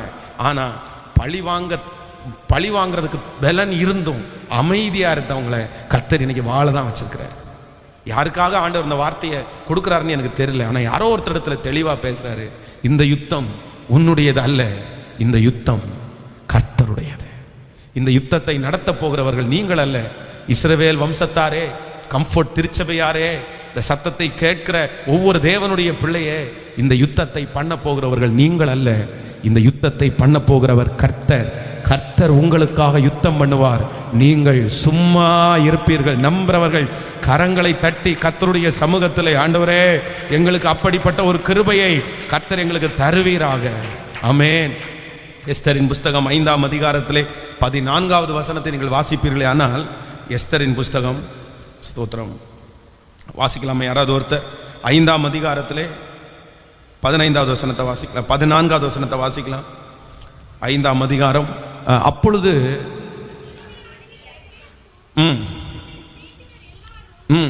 50 முழ உயரமான தூக்கு மரம் செய்யப்பட வேண்டும், அதிலே மொர்தெகாயை தூக்கி போடும்படி நாளைய தினம் நீ ராஜாவுக்கு சொல்ல வேண்டும். பின்பு சந்தோஷமாய் ராஜாவோட கூட விருந்துக்கு போகலாம் என்றார்கள். இந்த காரியம் அவனுக்கு நன்றாய் கண்டதினால் தூக்கு மரத்தை செய்வித்தான். ஆமேன் சொல்லுங்கள். இந்த ஆமானை குறித்து உங்களுக்கு தெரியும். ஆமான் மொர்தெகாயின் மேல அவன் காய்மகாரம் கொள்ளுகிறான். என்னை பொறுத்த வரைக்கும் ஆமான் நான் என்ன சொல்லுவேன் அப்படின்னா, அவன் ரொம்ப கெட்டவன் எல்லாம் கிடையாது. அவனுடைய வாழ்க்கையிலே அவன் அழிந்து போறதுக்கு ஒரே ஒரு காரணம் என்ன அப்படின்னா, தனக்கு மரியாதை கிடைக்கலன்னு சொன்ன உடனே பழி வாங்கணுன்ற எண்ணத்தில் அவன் இறங்குனதுனால மட்டும்தான் அவன் கெட்டவன். பொதுவாக வாட்ச்மேனா இருக்கார் யாரு? மொர்தெகாய். அப்போ எல்லாருமே ஆமானுக்கு என்ன பண்றாங்க? தலை வணங்கி வணக்கம் சொல்றாங்க. ஆனா மொர்தெகாய் மட்டும் என்ன பண்ணல? நான் வணங்க மாட்டேன். அப்போ ஒரு தளபதியா இல்லைன்னா ஒரு நல்ல ஒரு ஸ்தானத்தில் இருக்கிற ஒரு மனுஷனுக்கு எல்லாரும் வணக்கம் சொல்லும் போது கேட்ல நிக்கிற ஒரு வாட்ச்மேன் மட்டும் வணக்கம் சொல்லலைன்னா கோபம் வருமா வராதா? அந்த கோபம் நியாயமானதா கெட்டதா? கேட்கல. நியாயமானது. என்னை பொறுத்த வரைக்கும் அது நியாயமானதுதான். இப்போ ஆமான் கெட்டவனாய் மாறினது அப்புறம் தான். அவனுடைய நண்பர்கள் அவனுடைய மனைவியினுடைய பேச்சை கேட்டு கெட்டவனாவே மாறிட்டான். இப்ப அவனுடைய எண்ணம் அவனுக்குள்ளே இருக்கிற கோபம் நியாயமானது தான். ஆனா அந்த கோபத்தை தணிக்கிறதுக்கு அவனை பொறாமையா பார்த்து அவனை பழி வாங்கி அந்த இடத்திலிருந்து அவனை தூக்கணும்னு நினைச்சான். அதற்கு பிறகு ஃப்ரெண்ட்ஸ் எல்லாம் சொல்றாங்க, தூக்குனா மட்டும் போதாது, தூக்கு மரத்திலேயே போடணும்ன்றாங்க. உடனே 50 முழ உயரமான தூக்கு மரத்தை தனக்கு அதிகாரம் இருக்கிறதுனால செய்யணும்னு முயற்சி எடுத்தான். நல்லா கவனிங்க, உங்களுடைய கோபம் நியாயமானதா இருந்தா கூட நீங்க பழி வாங்கணும்ன்ற எண்ணம் உங்களுக்குள்ள என்ன பண்ணக்கூடாது? பக்கத்தில் இருக்கிற கையை பிடிச்சி சொல்லுங்க, உங்க கோபம். நிறைய பேருக்கு இப்போது பாஸ்டர் அவனை சும்மா விடக்கூடாது பாஸ்டர். நைட்டு 12 மணிக்கு ஒரு ஃபோன் வந்துச்சு, இரவு 12 o'clock. சரி, ஏதாவது ஒரு பொதுவாக 12 மணிக்கு ஒரு ஃபோன் வந்துச்சுன்னா ஏதோ ஒரு துக்க செய்தி, ஒரு கஷ்டமான செய்தி, இல்லை ஒரு முக்கியமான ஒரு ஜெப குறிப்பு தான் வரும். அப்போ 12 மணிக்கு நான் ஃபோனை ஆன் பண்ணுறேன். அப்போ எதிர் முனையிலேருந்து ஒரு வாலிப தங்கச்சி ஒருத்தங்க கூப்பிட்டு சொல்கிறாங்க, என் கையில் கத்தி இருக்குது, நர்சிங் ஒர்க் பண்ணிட்டு இருக்காங்க, ஆப்ரேஷன் தியேட்டரில் தான் அந்த பிள்ளைக்கு வேலை. என் கையில் கத்தி வச்சிருக்கிறேன் பாஸ்டர், எனக்கு அப்படியே ரொம்ப கோபமாக வருது. ஒருத்தன் என்னை அன்பா என்கிட்ட பேசி என்னை அடைஞ்சிட்டான், என்னுடைய சரீரத்தை எல்லாம் நாசம் பண்ணிட்டான். இப்போ என்ன ஏமாத்திட்டான். இப்போ என்கிட்ட பேசுறதெல்லாம் அவன் இன்னொருத்தர் பேசியிருக்கான். அதனால எனக்கு கண்டிப்பாக அவனை பழி வாங்கணும். நான் அவனை கொல்லணும்னு நினைச்சிட்டேன். நான் அவனை கொன்னுட்டு நானும் சாக போறேன். என்னுடைய கோபம் நியாயமானது தானே, நான் நரகத்துக்கு போவேனா அப்படின்னு கேட்குறான். நான் அவனை குத்தி கொன்னுட்டேன்னா நான் நரகத்திற்கு போவேனா? இல்லை, என் கோபம் நியாயமானது. என்ன அவன் இப்படி பண்ணிட்டான்ல, இன்னொரு பொண்ணையும் அவன் பண்ணி இன்னொருத்தரையும் நாசம் பண்ற அளவுக்கு நான் ஏன் விடணும்? நான் விட முடியாது. என் வாழ்க்கை அவன் முடிச்சுட்டான், இன்னொரு கேர்ளுடைய வாழ்க்கையை அவன் முடிக்கக்கூடாது. அதுக்கு முன்னாடி நான் அவனை இது பண்ணணும். அப்படியே அந்த கோபத்தினுடைய அந்த உச்சகட்டத்தில் அந்த புள்ள 2 நிமிஷம் அழுது, 2 நிமிஷம் கோவப்படுது, 2 நிமிஷம் அழுது. சைக்காலஜிக்கலாக ரொம்ப பிரச்சனையா இருக்கு. அப்போ உடனே நான் வந்து பாஸ்டர் அம்மாவை தட்டி எழுப்பி, அப்பா இந்த மாதிரி பேசுகிறாங்க, நம்ம கவுன்சிலிங் கொடுக்கணும் அப்படின்னு சொல்லி அவங்க கையில் கொடுத்தா அவங்களும் ஒரு 10 மினிட்ஸ் அந்த பிள்ளைகிட்ட பேசி ஜெபம் பண்ணி, அப்புறம் நானும் வாங்கி அந்த பிள்ளைகிட்ட ஜெபம் பண்ணி, சரிப்பா ஆண்டவர் பார்த்துக்குவார், நமக்குரியதல்ல, ஆண்டவர் சீக்கிரமாக நியாயம் செய்வார், உன் கண்ணு முன்னாடியே ஆண்டவர் அவனுக்கு வர்ற தீங்கை வந்து நீ பார்ப்ப, கர்த்தர் அப்படி விட்டுற மாட்டார் அப்படின்னு சொல்லி ஆறுதல் சொல்லி ஜெபம் பண்ணி அதுக்கப்புறம் ரெடி ஆயிட்டாங்கன்னு வைங்களேன். அப்போது நம்ம சில நேரத்தில் வந்து நம்முடைய கோபங்கள் வந்து நியாயமானதாக இருக்கும்போது நம்ம செய்கிறது எல்லாமே நியாயம்னு நம்ம நினைப்போம். நான் உங்களுடைய கணவனாரோ உங்கள் மனைவியோ யாரோ இல்லை, அவனை சும்மா விடக்கூடாது பாஸ்டர், சும்மா விடக்கூடாது. நான் சும்மா விட்டா அது சரி வராது. அது எப்படி சும்மா விடலாம்? அவன் பண்ற துரோகத்துக்கு வந்து அப்ப எப்படி யார் அவனை இது கேட்பா? யார் அவனுக்காக நிற்பா? நானே கேட்கலன்னா வேற யாரு? நான் நம்புறேன், நம்ம யாரும் கேட்க வேண்டாம். கர்த்தர் எங்க விசாரிக்கணுமோ அங்க விசாரிப்பாரு, கர்த்தர் எங்க கேட்கணுமோ அங்க கேட்பாரு. ஸோ உங்களுக்கு விரோதமாய் எழும்பின மனிதர்களை பனிஷ்மெண்ட் கொடுக்கிறதற்கு உங்கள் பேரிலே நியாயம் இருந்தால் கூட நீங்க அமைதியா பழி வாங்குற எண்ணம் உங்களுக்குள்ள இல்லைன்னா நான் நம்புறேன் அவன் கண்ணுக்கு முன்னாடி நீங்க வாழ்ந்திருப்பீங்க. துன்மார்க்கன் வாழ்ந்தது மாதிரி தெரியும், ஆனா சீக்கிரமா இருக்கிற இடம் தெரியாமல் அவன் அழிந்து போய்விடுவான். இந்த உலகத்தில் துன்மார்க்கர்கள் ரொம்ப அதிகமாக இருக்கிறாங்க. சமீபத்தில் தூத்துக்குடியில் நடந்த துப்பாக்கி சூடு, நிறைய அப்பாவி ஜனங்களெல்லாம் அதில் வந்து பலியானார். ஆனால் எனக்குள்ள உண்மையிலே ஒரு ஆதங்கம் இருந்துகிட்டே இருந்துச்சு. சார் அப்போ யாருமே கேட்க மாட்டாங்களா? அவங்கள ஆண்டவரே யாருமே கேட்க மாட்டாங்களா? அப்பாவி மக்களை கொஞ்சம் மேலே வந்து இப்படி ஷூட் பண்ணி கொல்றாங்களே, இப்படி அநியாயம் நடக்குது, இது ஒன்றும் மட்டும் இல்லை, ஏகப்பட்டது இப்படி நடக்குது, யாருமே கேட்க மாட்டாங்களா? கேட்க முடியாதா?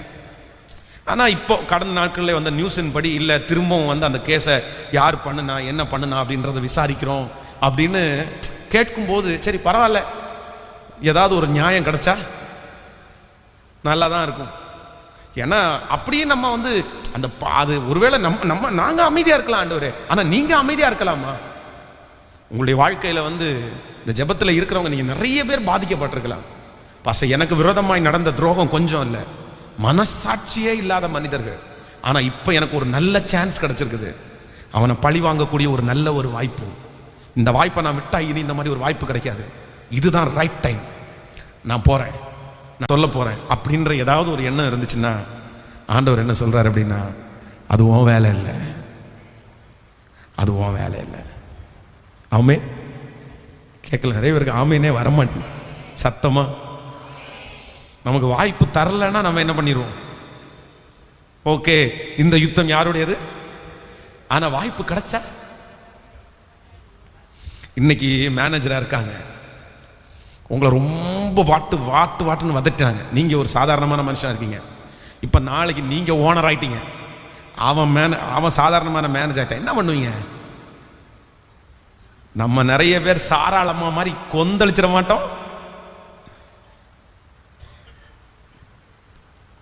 அதான் ஆகாரும் சளைச்சவங்க இல்ல, சாராலும் சளைச்சவங்க இல்ல. ஆகார் என்ன கல்யாணம் பண்ணி கொடுத்துட்டியா அவங்க ஹஸ்பண்டுக்கு, என்ன வேலை வாங்கியிருப்பீங்க, எவ்வளவு தண்ணி எடுக்க சொல்லியிருப்ப, எத்தனை நாள் காலமைக்கு விட்டுருப்பேன்.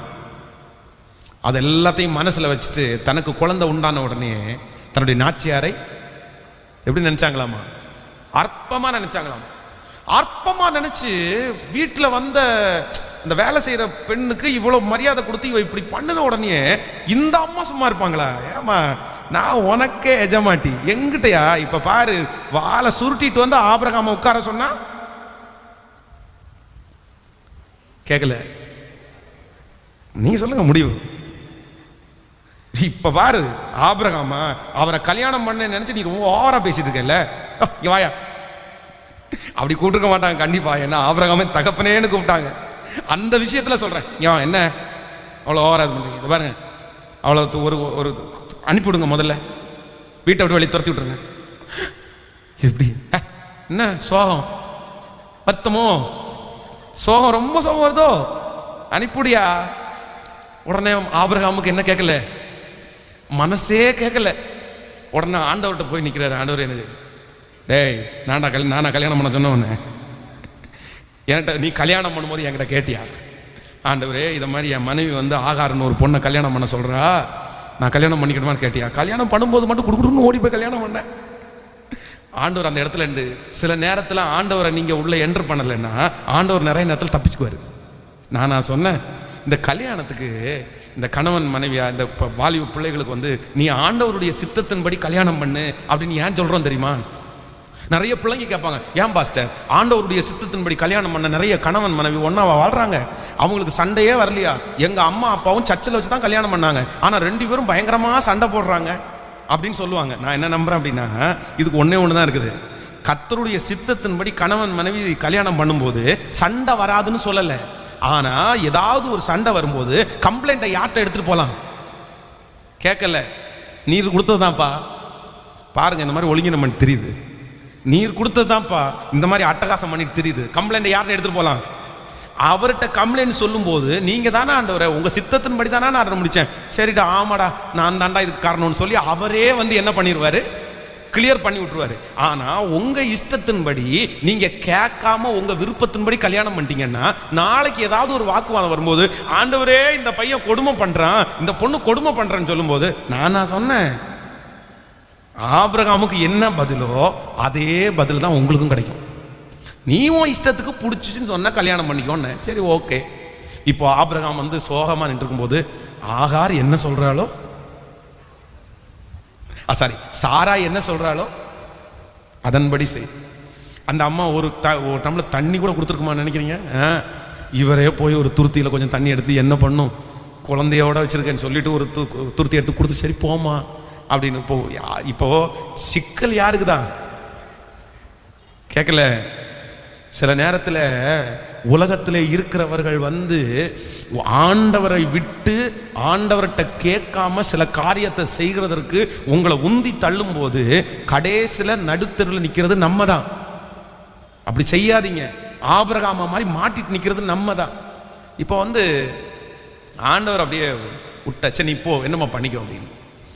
இந்த 2 பேரும் மாறி மாறி மாறி என்ன பண்ணுறாங்கன்னா ஒருத்தருக்கு ஒருத்தர் பழி வாங்கிட்டே இருக்கிறாங்க. இது நியாயமானு கேட்டால் நியாயமானதான். ஆனால் கூட கர்த்தர் என்ன சொல்கிறாருன்னா, பழி வாங்குதல் உங்களுக்குரியதல்ல எனக்குரியது. ஆமே சொல்லுங்கள். எனக்கு வாய்ப்பு கிடைச்சா கூட நான் பழி வாங்க மாட்டேன்னு சொல்கிறவங்க கை தூக்குங்க பார்க்கலாமே. கர்த்தருக்கு முன்னாடி கை தூக்கிருக்கீங்க, கர்த்தர் பார்க்குறார். கர்த்தருக்கு முன்னாடி கை தூக்கிருக்கீங்க, கர்த்தர் ரசத்தில் உப்பெல்லாம் சேர்த்து போட்ட மாட்டீங்களே,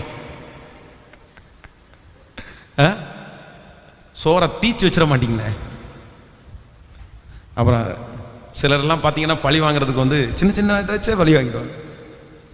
அவங்க என்னமோ பெருசாக பழி வாங்குற மாதிரி, அதை ஒழுங்காக பழி வாங்க கூட தெரியாதுங்க நமக்கு நிறைய பேருக்கு.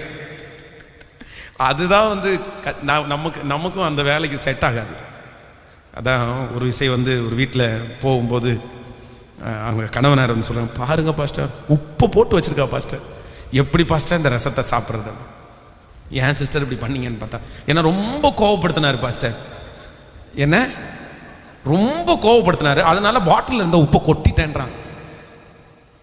உடனே சிஸ்டர் பழி வாங்குறது கூட உங்களுக்கு ஒழுங்கா தெரியலையே, ஏமா இந்த ரசத்தை சாப்பிடலைன்னா அவர் சாப்பிடவே மாட்டாரா? அவர் அந்த ரசத்தை அப்படியே மூடி வச்சுட்டு போய் ஹோட்டலில் போய் 4 புரோட்டா முக்குன்னு முக்கிட்டு வந்துட்டு உட்காந்துருக்காரு. அப்போ நான் என்ன நம்புறேன் அப்படின்னா, நமக்கு ஒழுங்கா பழி வாங்க கூட நமக்கு, ஏன்னா நம்ம ஆண்டவருடைய பிள்ளைங்க இல்லை. நம்ம என்ன அவங்க கோவப்படுத்துறாங்கன்னா விஷத்தை கலை கொடுக்க முடியும்? கேட்கல ஏசப்பா அப்படி சொல்கிறோமா இல்லையா? நம்ம ஹார்ட் அவ்வளோதான். ஏன்னா நம்ம ஏசப்பா பிள்ளைங்க, நம்மளால ரொம்ப தூரம் போக முடியாது. நமக்கு என்ன இருக்குன்னா கர்த்தர் கொடுத்துருக்கிற மனசாட்சி நம்ம கூட இருக்குது. ஒரு அடி பிள்ளைகளை அடித்தா கூட 3வது அடி அடிக்கும்போது அவ்வளோ பலமாக வந்த கையை நம்ம பலத்தை என்ன பண்ணிடுறோம்னா குறைச்சிடுறோம். சரி ஓகே ஓகே ஓகே வேண்டாம், நம்ம அடித்தா கூட தாங்க மாட்டாங்க, நம்முடைய முழு பலத்தையும் உபயோகிக்க முடியாது, போதும். நமக்கு விரோதமாக இருக்கிறவங்க ஏதோ ஒரு கஷ்டப்பட்டாங்கன்னா உடனே நமக்கு மனசு என்ன வருது அப்படின்னா, ஐயோ பாவம் பாவம் அப்படின்னு தோணுது. இதுதான் நம்ம மனசு. அப்போ ஆண்டவரே எனக்கு வாய்ப்பு இருந்தாலும் முதல்ல நம்பர் 1 முதல்ல நான் சொன்னேன், நம்ம பழி வாங்கக்கூடாது. என்ன இருந்தும் பழி வாங்கக்கூடாது அப்படின்னு சொன்னால் நமக்கு காரணம் இருந்தும் அப்படின்னா பழி வாங்கக்கூடிய உரிமை இருந்தால் கூட நீங்கள் என்ன பண்ணக்கூடாதாம்மா? நியாயமான காரணம் இருந்தால் கூட கேட்கல, பழி வாங்கக்கூடாது. நம்பர் 2, ரெண்டாவது, பழி வாங்கக்கூடிய வாய்ப்பு கிடைச்சா கூட நீங்கள் என்ன பண்ணக்கூடாதுன்னா ஆமென் சொல்லுங்கப்பா. ஏன்னா நான் யார் பிள்ளை அப்படின்னா நான் ஏசப்பாவுடைய பிள்ளை. அல்லேலூயா. கைகளை உயர்த்தி ஒரு அல்லேலூயா சொல்லு. அப்படியே கையை உயர்த்தி ஏசப்பாட்ட சொல்லுங்க, ஆண்டவரே எனக்குரியது அல்ல, நீங்க பார்த்துக்குங்க ஆண்டவரே, கர்த்தர் பார்த்து கொள்வார். எனக்கு அந்த வாய்ப்பு கிடைக்கும் போது நான் அமைதியா இருப்பேன். பழி வாங்கக்கூடிய வாய்ப்பை எனக்கு கர்த்தர் தந்தா கூட நான் என்னவா இருப்பேன் அப்படின்னா நான் செய்ய மாட்டேன் ஆண்டவரே. அந்த பொருத்தனையை கர்த்தர் ஆசீர்வதிக்கிறார். நமக்காகவே ஆண்டவர் வழக்காடுறார். அவர் நம்முடைய கண்ணீரை காண்கிற தெய்வம், நம்முடைய பெருமூச்சுகளை கேட்கிற தெய்வம். நிச்சயமாய் ஒரு நாள் நியாயத்திலே கர்த்தர் கொண்டு வந்து நிறுத்துவார். அதுல எந்த சந்தேகமே இல்லை, எந்த சந்தேகமே இல்லை. ஆமென் சொல்லுங்க. கரங்களை அசைத்து ஒரு ஹல்லேலூயா சொல்லலாம். நான் அடிக்கடி நினைப்பேன், நான் மட்டும் யோசேப்பா இருந்திருந்தேன்னு வைங்களேன், நான் மட்டும் யோசேப்பா இருந்திருந்தேன்னா எனக்கு 2 பேரை நியாயம் தீர்க்க வேண்டியது இருக்குது. எப்போ நான் ராஜா வந்து அந்த சீட்டில் கால் மேலே கால் போட்டு உட்காரும்போது ஒரு 2 பேரை நியாயம் தீர்க்க வேண்டியதாக இருக்குது. ஒன்று போத்திபாருடைய மனைவி, இன்னொன்று கூட பிறந்த சகோதரங்க. போத்திபாருடைய மனைவியை ஸ்டேஜில் மேலே ஏற்றி விட்டு அத்தனை பேரையும் நிற்க வச்சு, சொல்லுமா சாட்சியா சொல்லு, என்ன நடந்துச்சு சொல்லு, நான் நல்லவனா கெட்டவனா சொல்லிடுறேன். ஏன்னா இவங்க அத்தனை பேரும் கெட்டவன் நினைச்சிட்டு இருக்காங்க, நீ சொல்லிடுறேன். உண்மையிலே நீங்க எத்தனை பேர் அப்படி இருப்பீங்கன்னு தெரியல, நான் அப்படிதான் நினைப்பேன். இல்லை நம்ம பேரில் பழியா சொல்லி இப்படி ஒரு பேரை கொண்டு வந்துட்டாங்க, இதை நிரூபிச்சிடணும் நம்ம. ஆனால் யோசேப்பு அந்த விஷயத்தை செய்யவே இல்லை. நம்பர் 2, தன்னுடைய சகோதரர்கள் அவன் மேலே பொறாமைப்பட்டு எரிச்சல் அடைஞ்சு அவனை தூக்கி குழியில் போட்டாங்க. எந்திரிச்சு நில்லுங்கப்பா, எல்லா ஜனங்களையும் வர சொல்லி, நான் சொப்பனம் பார்த்ததுனால தானே என்ன நீங்க வந்து பகைச்சிங்க. அது என்ன சொப்பனம்? என்னுடைய அரிக்கட்டு நிமிர்ந்துருந்துச்சு, என்னை சுற்றி இருக்கிற எல்லா அரிக்கட்டுகளும் என்ன வணங்கிட்டு இருந்துச்சு. இந்த சொப்பனத்தை பார்த்து உங்களுக்கு சொன்ன உடனே என் மேல கோவப்பட்டு என்னை வித்துட்டீங்கல்ல, சரி பரவாயில்ல, நீங்க காலில் வந்து விழுந்துட்டீங்க. அது யார் மட்டும் தான் பார்த்தேன்? அந்த சொப்பனம் நிறைவேறது நான் மட்டும்தான் பார்த்தேன். நான் மட்டும் பார்க்க கூடாது, எல்லாரும் பார்க்கணும். எல்லாரையும் வர சொல்லி இவன் நின்றுட்டு எல்லாரும் வணங்கடா. இப்போ கண்டிப்பா அவங்க வணங்கியிருக்க முடியுமா? முடியாதா? தன்னுடைய சகோதரன் சொல்லாமலே அவங்கள வணங்க பண்ண முடியும். ஆனா யோசேப்பு அந்த 2 காரியத்தையும் செய்யவே இல்லை. நீங்களோ எனக்கு தீமை செய்ய நினைத்தீர்கள், கர்த்தரோ இன்று நடந்து வருகிறபடியே அதை நன்மையாய். உங்களுக்கு விரோதமாய் எந்த ஆயுதம் உருவாக்கப்பட்டாலும் நான் நம்புறேன் அவங்க தீமைன்னு கையில எடுப்பாங்க, ஆனா கர்த்தர் அதை நன்மையாய் மாற்ற பண்ணுவார். அல்லேலூயா. அதனால பழி வாங்குதல் யாருக்குரியது இல்லைன்னா, ஆண்டவரே எனக்கு ஒன்று மட்டும் தாங்க, நான் அமைதியா இருக்கணும், நான் அமைதியா இருக்கணும், நான் அமைதியா இருக்கணும். அப்படியே ஒரு நிமிஷம் கண்ணை மூடி சொல்லுங்க பார்க்கலாம், அப்பா பார்த்து நான் அமைதியா இருக்கணும். ஆண்டவரே அந்த பலனை எனக்கு தாங்க ஆண்டவரே. என் நிலைமை உங்களுக்கு தெரியாது பாஸ்டர், என் சூழ்நிலை உங்களுக்கு தெரியாது பாஸ்டர். என் சிச்சுவேஷன்ல இருந்தா நீங்க ரொம்ப அமைதியா இருக்க மாட்டீங்க.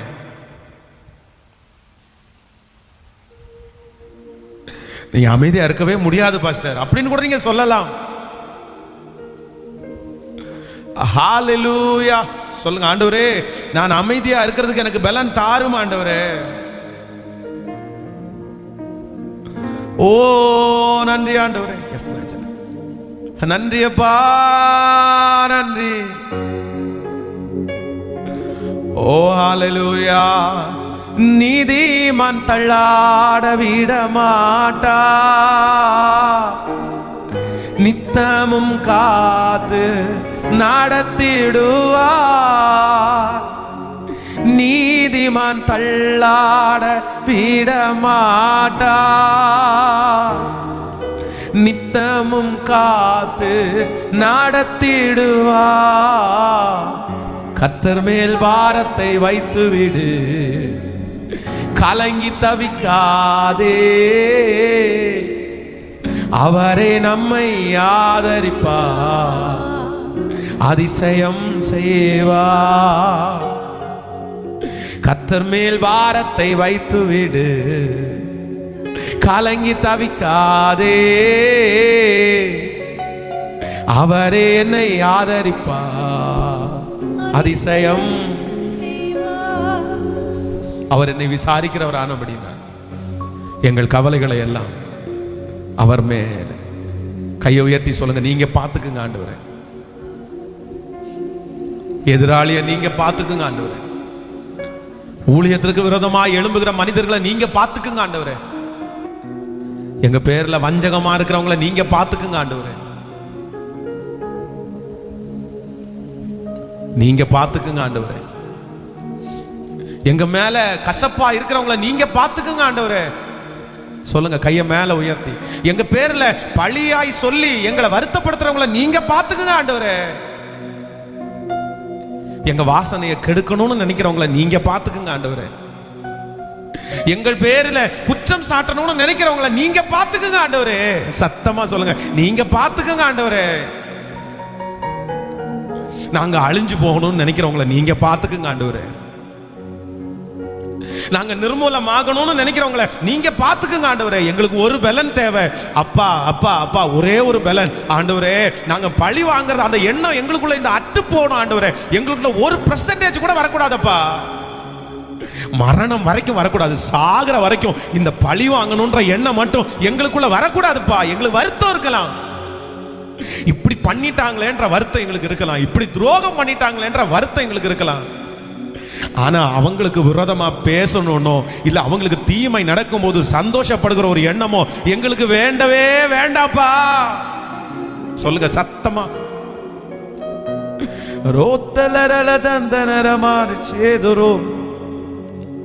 நீர் பெரியவர், பெரியவர், பெரியவர், பெரியவர். நீர் பெரியவர், பெரியவர், பெரியவர், பெரியவர். ஸ்தோத்திரம், ஸ்தோத்திரம், ஸ்தோத்திரம். கைகளை மேல உயர்த்தி சொல்லுங்க, அந்த எண்ணம் எங்களுக்குள்ள வரவே கூடாது சாகிற வரைக்கும். கர்த்தர் பார்த்துக் கொள்ளுங்க. சொல்லுங்க, எல்லாரும் சொல்லுங்க, ஆண்டவரே நீங்க பார்த்துக் கொள்ளுங்க ஆண்டவரே. முழு பலத்தோட சொல்லுங்க, நீங்க பார்த்துக்குங்க. எங்களுக்கு அந்த எண்ணம், எங்களுடைய மரணம் வரைக்கும் அந்த எண்ணம் எங்களுக்கு வேண்டாம் ஆண்டவரே. எங்களுக்கு வேண்டாம் ஆண்டவரே, எங்களுக்கு வேண்டாம் ஆண்டவரே, எங்களுக்கு வேண்டாம். அந்த எண்ணம் எங்களுக்கு வேண்டாம்ப்பா. அந்த எண்ணம் எங்களுக்கு வேண்டாம் ஆண்டவரே. சத்த உயர்த்தி சொல்ல சொல்ல அந்த கிருபை உங்க மேல இறங்கட்டும். ஆண்டவரே அந்த எண்ணம் எங்களுக்கு வேண்டாம். ஹல்லேலூயா. யுத்தம் எனதல்ல, கர்த்தரின் யுத்தம். சும்மா நின்று பார்த்திட செய்யும். எவ்வளவு அழகான வார்த்தை இல்ல? சொல்லுங்க பார்க்கலாம் எல்லாரும் கையை உயர்த்தி. யுத்தம் எனதல்ல, இது கர்த்தரின் யுத்தம். சும்மா நின்று பார்த்திட செய்யும். ஆசைப்படும் இல்ல. நன்றி ஆண்டவரே, நன்றி. அப்படியே தேவ சமூகத்தில் எல்லாரும் எழும்பி நின்று என்ன அழைச்சவர் நீங்க. இதுவரையில எத்தனையோ புயல்ல என்ன நிக்க வச்சவங்க நீங்க.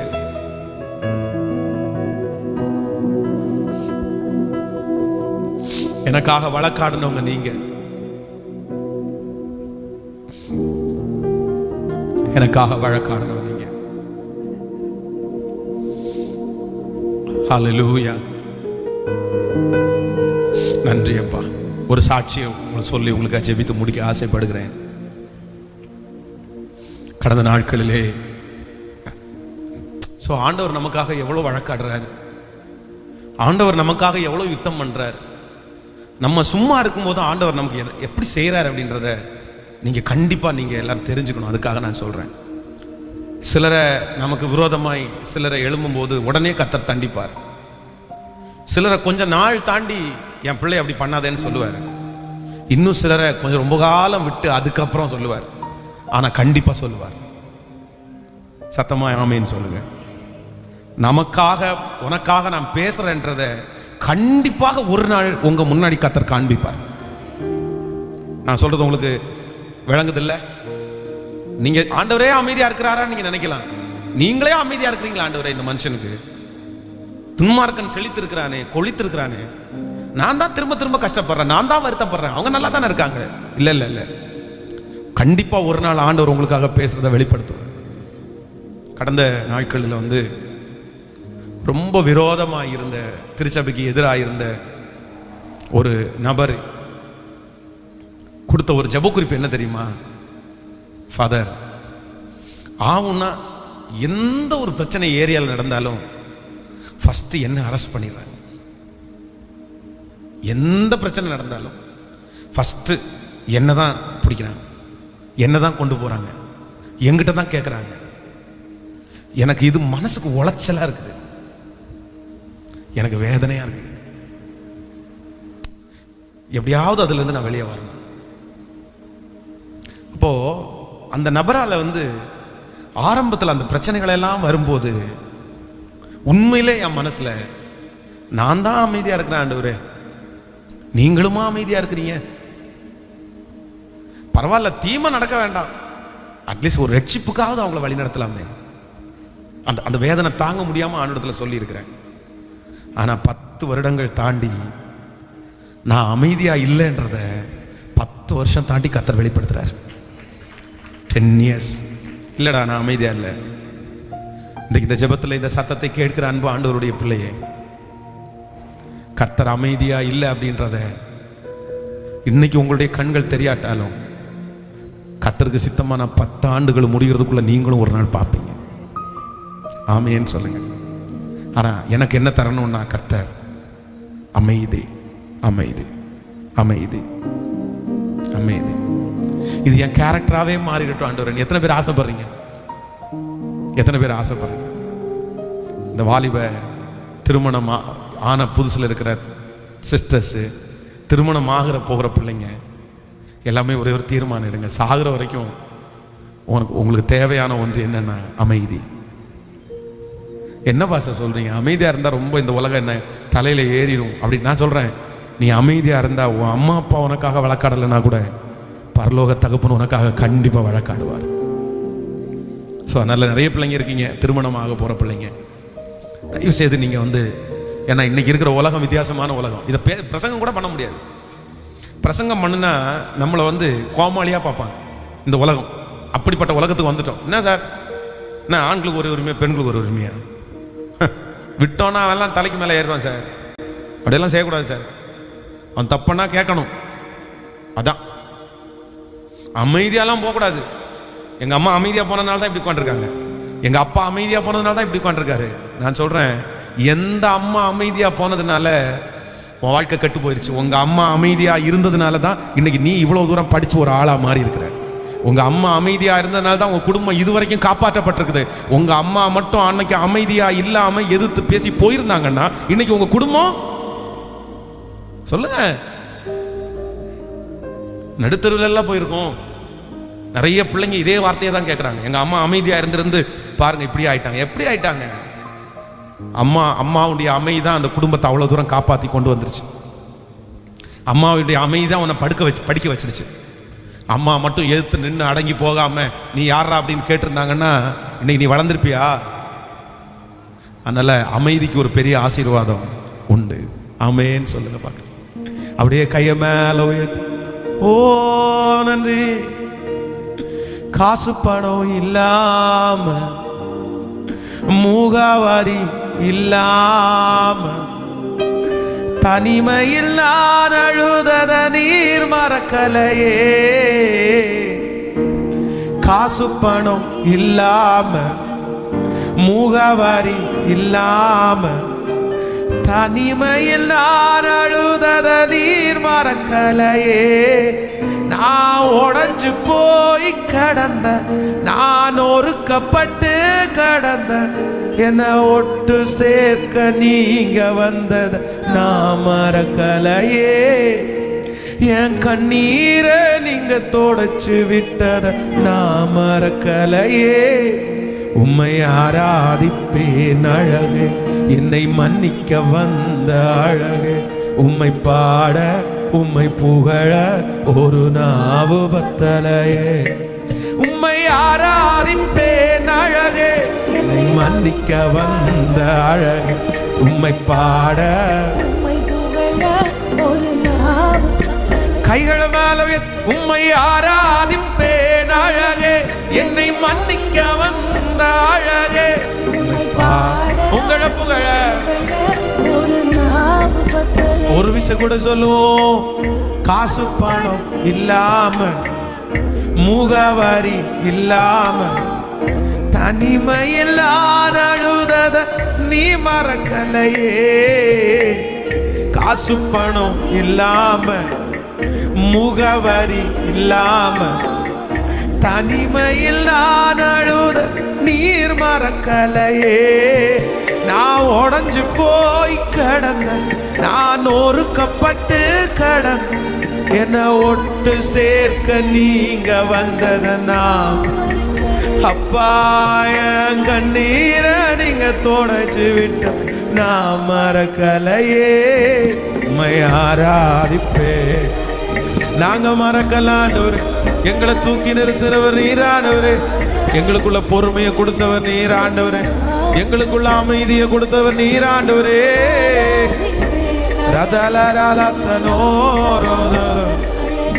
உம்மை பாட உம்மை புகழ ஒரு நாவு பத்தலையே.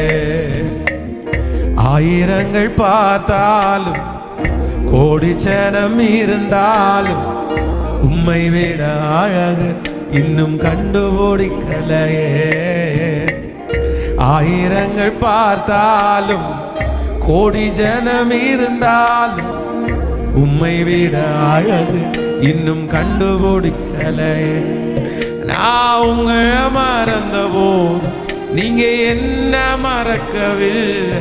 நான் கீழே விழுந்து நீங்க என்ன தூக்கம் மறக்கலையே. மனுஷ மறந்தும் நீங்க என்ன தூக்கம் மறக்கலையே. உம்மை ஆராதிப்பேன் அழகு என்னை மன்னிக்க வந்த அழகு.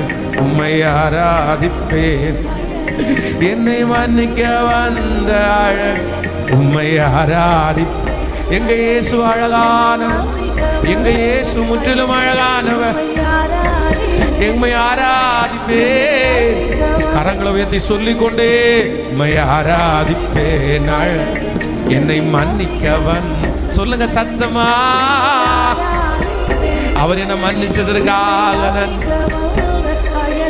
உம்மை பாட உம்மை புகழ உம்மை ஆராதிப்பேன் என்னை மன்னிக்க வந்தாள். உம்மை பாட ஒரு நாவு பத்தலை. இந்த யுத்தம் உங்களுடையது அல்ல. இஸ்ரவேல் வம்சத்தாரே, கம்ஃபோர்ட் சர்ச் திருச்சபையாரே, ஆன்லைன் மூலமா இந்த வார்த்தையை கேட்டுக்கொண்டிருக்கிற அன்பு தேவ ஜனமே, இந்த யுத்தம் உன்னுடையது அல்ல. இந்த யுத்தத்தை நடத்த போகிறவர் நான், கர்த்தர். இந்த யுத்தத்தை நடத்த போகிறவர் கர்த்தர். நீங்கள் நின்று கொண்டு கர்த்தர் உங்களுக்கு செய்யும் ரட்சிப்பை, இன்று கண்ட எகிப்தியரை நீங்கள் என்றுமே காண மாட்டீர்கள். கர்த்தர் உங்களுக்காக யுத்தம் பண்ணுவார், நீங்கள் சும்மா இருப்பீர்கள். Thank you Jesus. Hallelujah. ஆமென். சொல்லுங்க பார்க்கலாம்.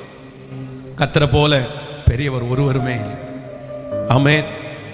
ஒரு சில காரியத்திற்காக நம்ம ஜெபிக்க போறோம். குழந்தை பாக்கியம் இல்லாத ஒவ்வொரு பிள்ளைகளுக்கும் குழந்தை பாக்கியத்தை கர்த்தர் தரும்படியாக எல்லாரும் கர்த்தரை ஸ்தோத்திரத்தை ஜெபம் பண்ணுவோம். அப்பா, குழந்தை பாக்கியம் இல்லாம யாரெல்லாம் தவிக்கிறாங்களோ அவர்களுக்கு இப்பொழுது ஒரு அற்புதம் இயேசுவின் நாம சத்தமா ஜெபம் நடக்கட்டும். ஆண்டவரே, சாமுவேலை கொடுங்கப்பா, எஸ்தர் ராஜாத்திகளை கொடுங்க ராஜா. எங்களுடைய திருச்சபையில அடுத்த வருடம் உமக்கு சித்தமானால் ஆண்டவரே, வாரம் குழந்தை பிரதிஷ்டை நடந்து கொண்டே இருக்கணும். கர்த்தர் நம்முடைய ஜெபத்தை கேட்டதற்காய் கரங்களை தட்டி கர்த்தருடைய நாமத்தை மகிமைப்படுத்தலாம்.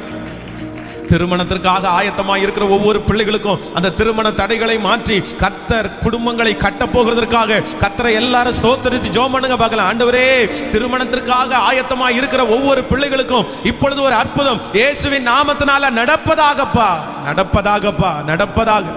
ஆண்டவர்களுக்கு ஒரு பெரிய காரியத்தை செய்வீராக ராஜா.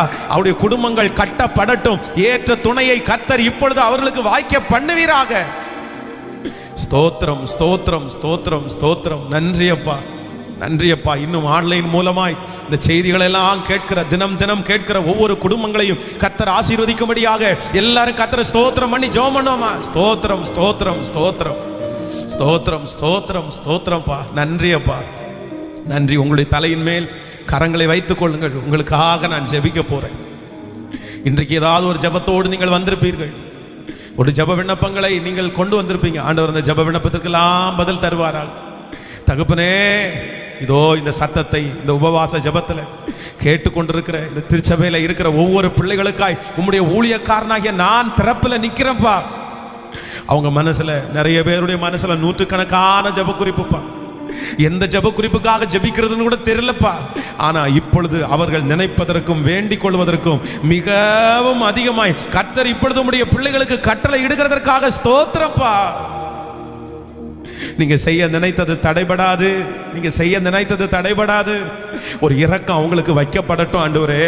வெகு சீக்கிரத்தில் இன்றைக்கு ஒரு சாட்சியை நாங்க கேள்விப்பட்டது மாதிரி உங்க பிள்ளைகள் ஒரு சாட்சியை சொல்ல போகிறதற்காக உமக்கு ஸ்தோத்திரப்பா. சாட்சி சொல்ல போகிறதற்காக உமக்கு ஸ்தோத்திரம்ப்பா, ஸ்தோத்திரம்ப்பா. உங்க கண்ணீரை உங்களை தவிர வேற யாருப்பா துடைக்க முடியும்? அன்னாள் தேவாலயத்தில் வந்து ஆண்டவரே தன்னுடைய கண்ணீரை சிந்தி ஜெபிக்கும் போது சமாதானத்தோடே போ, நீ இஸ்ரவேலின் தேவனாகிய கர்த்தரிடத்தில் வேண்டிக் கொண்டதை அவர் உனக்கு கட்டளை இட்டார் என்கிற அந்த வார்த்தையை இப்பொழுது இந்த ஜெபத்தில் உங்க மனதில் ஊழியக்காரனை குறித்து எந்த ஜெபத்திற்காக ஜெபிக்கிறதுக்கு நினைக்கிறீங்களோ அந்த உங்க மனதில் ஊழியக்காரனை குறித்து எந்த ஜெபத்திற்காக ஜெபிக்கிறதுக்கு நினைக்கிறீங்களோ அந்த ஜெபத்திற்காக அப்பா கர்த்தர் ஊழியக்காரனுடைய சுகத்தை விரும்புகிற கர்த்தர். உடன் ஊழியர்களை பலப்படுத்துங்க, இந்த ஊழியத்தை தாங்கிறவர்களை பலப்படுத்துங்க. நன்றி அப்பா, நன்றி. கர்த்தர் நம்முடைய ஜெபத்தை கேட்டதற்காய் கரங்களை தட்டி கர்த்தரை ஸ்தோத்திரம் பண்ணு. இந்த உபவாச ஜெபத்தை நீர் எங்களுக்கு ஆசீர்வாதமாய் மாற்றி தந்ததற்காக நன்றி அப்பா. தொடர்ந்து உம்முடைய மகிமை எங்களை முழுவதுமாய் ஆளுகை செய்யட்டும். கர்த்தர் எங்களை பொறுப்படுத்திக் கொள்ளுவீராக. உங்க பிரசன்னத்தினால மறைத்துக் கொள்ளுங்க. இந்த சத்தத்தை எங்கெல்லாம் இருந்து கேட்கிறார்களோ அங்கெல்லாம் தேவ ஆசீர்வாதம் கடந்து வரட்டும். இன்னைக்கு கேட்ட வார்த்தையின்படி நாங்கள் நடக்க உதவி செய்யும். இயேசுவின் மூலம் ஜெபம் எடுக்கிறோம் நல்ல பிதாவே. என் ஆத்துமாவே கர்த்தரை ஸ்தோத்திரி, என் முழுவதுமே அவர் பரிசுத்த நாமத்தை ஸ்தோத்திரி. என் ஆத்துமாவே கர்த்தரை ஸ்தோத்திரி. கர்த்தர் செய்த சகல உபகாரங்களை மறவாதே. நம்முடைய ஆண்டவராகிய இயேசு கிறிஸ்துவின் கிருபை, பிதாவாகிய தேவனுடைய அன்பு, பரிசுத்த ஆவியானுடைய அந்யோன்ய ஐக்கியம் நம்மனோடு மீண்டும் என்றும் சதா காலம் கூட இருப்பதாக. Hallelujah, hallelujah. Praise the Lord. கர்த்தர் உங்களை ஆசீர்வதிப்பார். உங்களுக்காக நான் ஜெபிக்கிறேன். இந்த ஜெபம் முடிச்சுட்டு கொஞ்சம் ஒர்க்கு